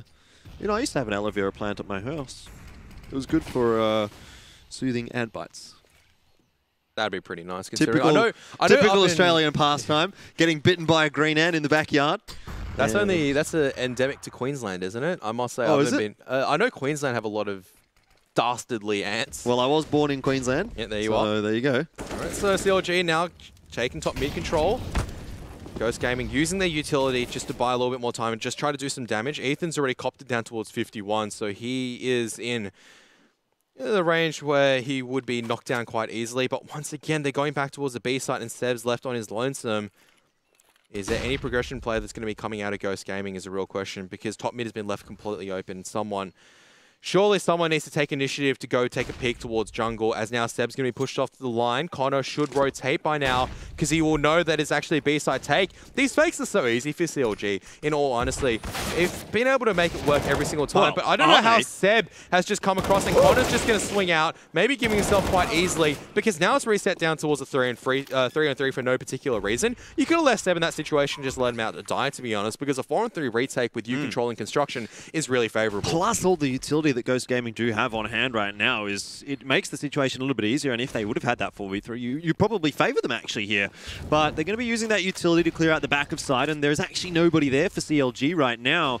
CLG have gone for a bit of a different post-plant situation. Ethan in a pretty good spot now that there's no incendiaries available for Ghost Gaming. They're still trying to clear out back of side, and little do they know that there's no one from CLG there. FNS is sitting on top of the bomb. There's no real chance of a defuse now for Ghost Gaming, even if they find these frags. And CLG have done a pretty good job there to secure that round. It was a bit messy, but they got the job done. The classic FNS. Okay, if just in case they're on the defuse, I'm just going to be sitting here with my knife out, just like, you know how they have in CS where they have like the wide swing? It's like, not even like, say for example, you're being sneaky. They're literally like, oh, I'm like a Superman with a knife. Kevin, you look like Naruto right now. I don't have the headband, and I don't run like that, unironically. I reckon if you put the headset down, it would look like you've got a headband. I think I've tried that before, unintentionally, in one of the earlier broadcasts when I was still learning how to become Learning how to wear a headset? Learn how to wear a headset. It starts off with learning how to iron your shirt with Daddy Sandman. And then you got to make the collar stiff. I won't say what the analogy he gave me was there, but it definitely isn't broadcast friendly. And it involved you. Me? Yeah, it involved you. Of course it involved me. Yeah, it always involves you, unfortunately, Elfish Guy. And then the second part was learning how to do your hair. My hair was atrocious before. It was atrocious before. We could go back and have a look at that one day, and you'll probably weep. 3, make sure you wear a proper size suit. That's a classic. That's a classic as well. CLG coming back towards the A site. This has been a staple of CLG as well, taking top mid control and then probably flexing their way on towards the B site. But they may fake it this time because what they're going to do is that they're going to take this top mid control and then just go, all right, let's just make them a little bit unsettled and probably throw a few flashbangs to Nana, or they're just going to go straight out towards jungle side. The smokes then bloom towards Archers, and then Connor93 is just going to let three of them pass, and we'll be able to catch out one before he's traded out. Doesn't allow the fourth one to pass, and that could be a huge timing. And Wardell has to go huge right now. You can't really miss one. Flashbang, if he catches out the Nana player, could be big, but you can see what FNS is doing right now. He's just staying safe, and he's just showing, okay, look, there is no one towards Nana right now. You can try to take me out, but that's okay, because most of my teammates are all the way towards B side. And FNS, they line up for FNS, and he does a lot of damage. They notice where he is, so CLG don't need to overextend at this stage. They've got the information exactly where the members of Ghost are. Play around it. 2 flashbangs, or 2 smoke grenades and a single flashbang. 4 Ghosts to work with. There's the smoke onto the bomb. Smoke towards CT, but who's the highest HP member? It'd be Wardell. Ethan's been spotted out barely. Who's going to jump on the defuse? Someone has to jump on the defuse, at least draw it out. There's Rix. He's too low HP, and Cutler's been waiting the entire time for someone to jump on the defuse. He's still dancing around the edge of the smoke grenade. Seb, the smoke to defuse, has gone at this time, and CLG will pick up the second round in a row for this triple overtime. So once again, they've reached the middle way score, the mean score, the median. No one's been able to break this point just yet, getting 3 rounds on their T side, which in theory seems to be pretty doable, considering CLG got 8 in a row in regular time, but in this overtime, just having a bit of trouble getting more than 2 every single time. It's been 2-1 on that T side. And look at Ghost economy at the stage. It's not the best because Wardell has to go down to a FAMAS. Yeah, he would have put 2 AWPs in a row, I guess, so fair enough. It isn't amazing for Ghost Gaming, but it's still a very good buy, really, when you think about it. So much utility, full rifles out, full defuse kits, full armor, everything you really need, with the exception of that AWP. So doable still for Ghost Gaming here, but CLG have looked pretty good so far on this third overtime T side. Kusta gets the opening onto Wardell, who had a incendiary in his hands. Surely you got to expect for an AWP to peek one of the most common angles known to mankind as Ethan tries to get a pick just before the smoke blooms, won't be able to do so, and now Rix is going to fall, so this should be a 3-0 half unless Dallas goes huge. And I don't really conceive a way that Dallas is going to go huge with 5 members of CLG coming in on him unless they're all blinded out by their own flashbang. It's just not possible. We'll see. Yeah, he spots out FNS, but that's the information given over to CLG. Connor93 does get one coming in on that rotation around through jungle, so he survives, but FNS is looking for those players on the A bomb side. He spots them out, and Cutler finishes them off. FNS, the sacrificial lamb in this situation. But Seb, all on his lonesome, a 1v3, does have to go for this retake. It is the last round of this half in OT number 3. And like you mentioned, CLG doing a good job. This looks like it's going to be 3 on their T side. And that might just be enough. That might be the straw that breaks the camel's back. And Kusta is given a little bit of opportunity because it depends where this Molotov is going. Flashbang's going through. This is a really good Molotov. It's forced Cutler wide. And now Ricky, he stopped this push from going any further. This Flashbang going to be instrumental. Can he break through? No, he cannot. And CLG take the third overtime of the first half. 3-0. I'm not even sure which overtime we're into. It is the third one. Yeah. Oh, the overtime dream continues. Well, we're looking for number 25 now. CLG 1 round away. You have to think surely they can get 1 round now on their CT side. They've been able to do it 2 overtimes in a row. But I suppose if CLG can get 3 on their T side, then why can't Ghost? I was about to argue, would you be a little bit mad if Ghost then take 3 in a row to bring it back into quadruple overtime? No, I was saying this to Tim last night when we were casting Zen. If this just goes up into some mad, crazy overtime shenanigans, I almost want that because it's like the only thing I haven't really done in CS casting. You know, I've casted everything that you kind of ever cast. Yeah, really. Well, you didn't cast Complexity versus Splice the other day. What was that? That was a meme and a half. Okay. There is no way to describe the level of Counter-Strike and insanity we descended into that day. Okay. That was legitimately the epitome of, I've never seen anything like it before. All right, well, we'll see whether or not CLG has seen anything like this T side of Ghost Gaming. You would expect they have. Yes. Double AWP out, though, from CLG once more. some early banana control out from them, but Ghost Gaming not particularly interested in that side of the map. 1 round away, CLG, all they need. Can they get the final round? Ghosts, they have nothing to lose at the moment. They know that they're heavily down. That tag someone? That might have hit Ethan for 3 damage. No? Okay. So I heard someone being tagged just then, but I'm not sure what it was from necessarily. And Ricky has to hold off this Nana position by himself, but with the smoke grenade, he's allowed a little bit of leeway. And what Ricky's doing at the moment, it's so risky, but it works out because CLG don't need to rotate this extra member across. They can allow Ethan to stay on the A-bomb site. And as Ghost Gaming, they are going to be coming into the A-bomb site. They're going to have to be walking against 4 people ready to defend against it. Where's the flashbang coming forward? There's the flashbang finally coming through. Seb! Oh my goodness, Ethan cannot transfer the spray in time. And it's going to be 1-for-1 trade. Cutler through the wall. Kuster at the back of sight. Rick's coming very fast up. And now FNS has to drop down towards Pit. Wardell's going to miss the first op shot. Rick's is going to dump up. But oh my goodness, FNS. He's done so well so far. Out comes the USB. Ricky's now watching the angle as well. And Wardell is going to be shut down by Ricky. There it is. CLG victory 25-21. It took 3 overtimes, but they eventually did it. What a marathon that was. That was a slog and a half. 49 rounds. Inferno seems to be the OT map, at least for me, because that was the map that we watched last night in that match I was talking about. That went double OT. Tonight, triple OT here for CLG and Ghost. We still have one more map coming up after this between these two teams. And boy, oh boy, that was something crazy. But look at this. Cutler's position allows them to kind of shut this down. They know where it is. All spread across. Yeah, I love being reminded on how nice my voice sounds. Thanks, production. God. No? You don't like my voice? No. Oh. I've heard enough of it today, Kevin. I'm getting sick of it. I think Mike sobbing just then was effectively Ghost Gaming summed up in a nutshell. Yeah, Came really close, and they did so much good work on the T side, let down the CT side again and again. By the time that they did manage to compose themselves towards making a decent comeback, it was too late. And this was such an instrumental round. I think if Seb didn't step up at that particular point, you know, it would have been all over. Yeah, a lot of clutches won from both sides. This was the 1 HP clutch, wasn't it? Coming out from... Yeah, the 15-15. Yeah, 1 HP coming out from Seb. You hate to see it if you're a CLG fan, but CLG do manage to take the victory in overtime at the end of the day. Yeah. Doesn't mean they get as many points if they won like if they did in regulation, but boy, that was a good Counter-Strike contest. I mean, both sides showed some good spread of T-side strategies and as well how to take that top mid and top Nana control. And I think that final round really shows you, like sometimes as a CT, when you're playing that Nana area, especially with the AWP, you have to take risks. Like what Ricky did in the final round, it's so risky. Imagine if there were 5 people charging down the angle through the smoke. He'd be a dead man for certain. He'd get the 1-for-1 B side of the open. But sometimes you have to take risks to get the information to allow 4 people to stay on the A-bomb site, and that allows CLG to take the final instrumental CT round. And they've been stick individual players the entire time. You could give a mention towards a lot of them, but yeah, like there has just been game changers. You know, things that have kept the overtime extended for longer. This was one of them. Ghost, they had a chance to win this, but FNS, like he stepped up.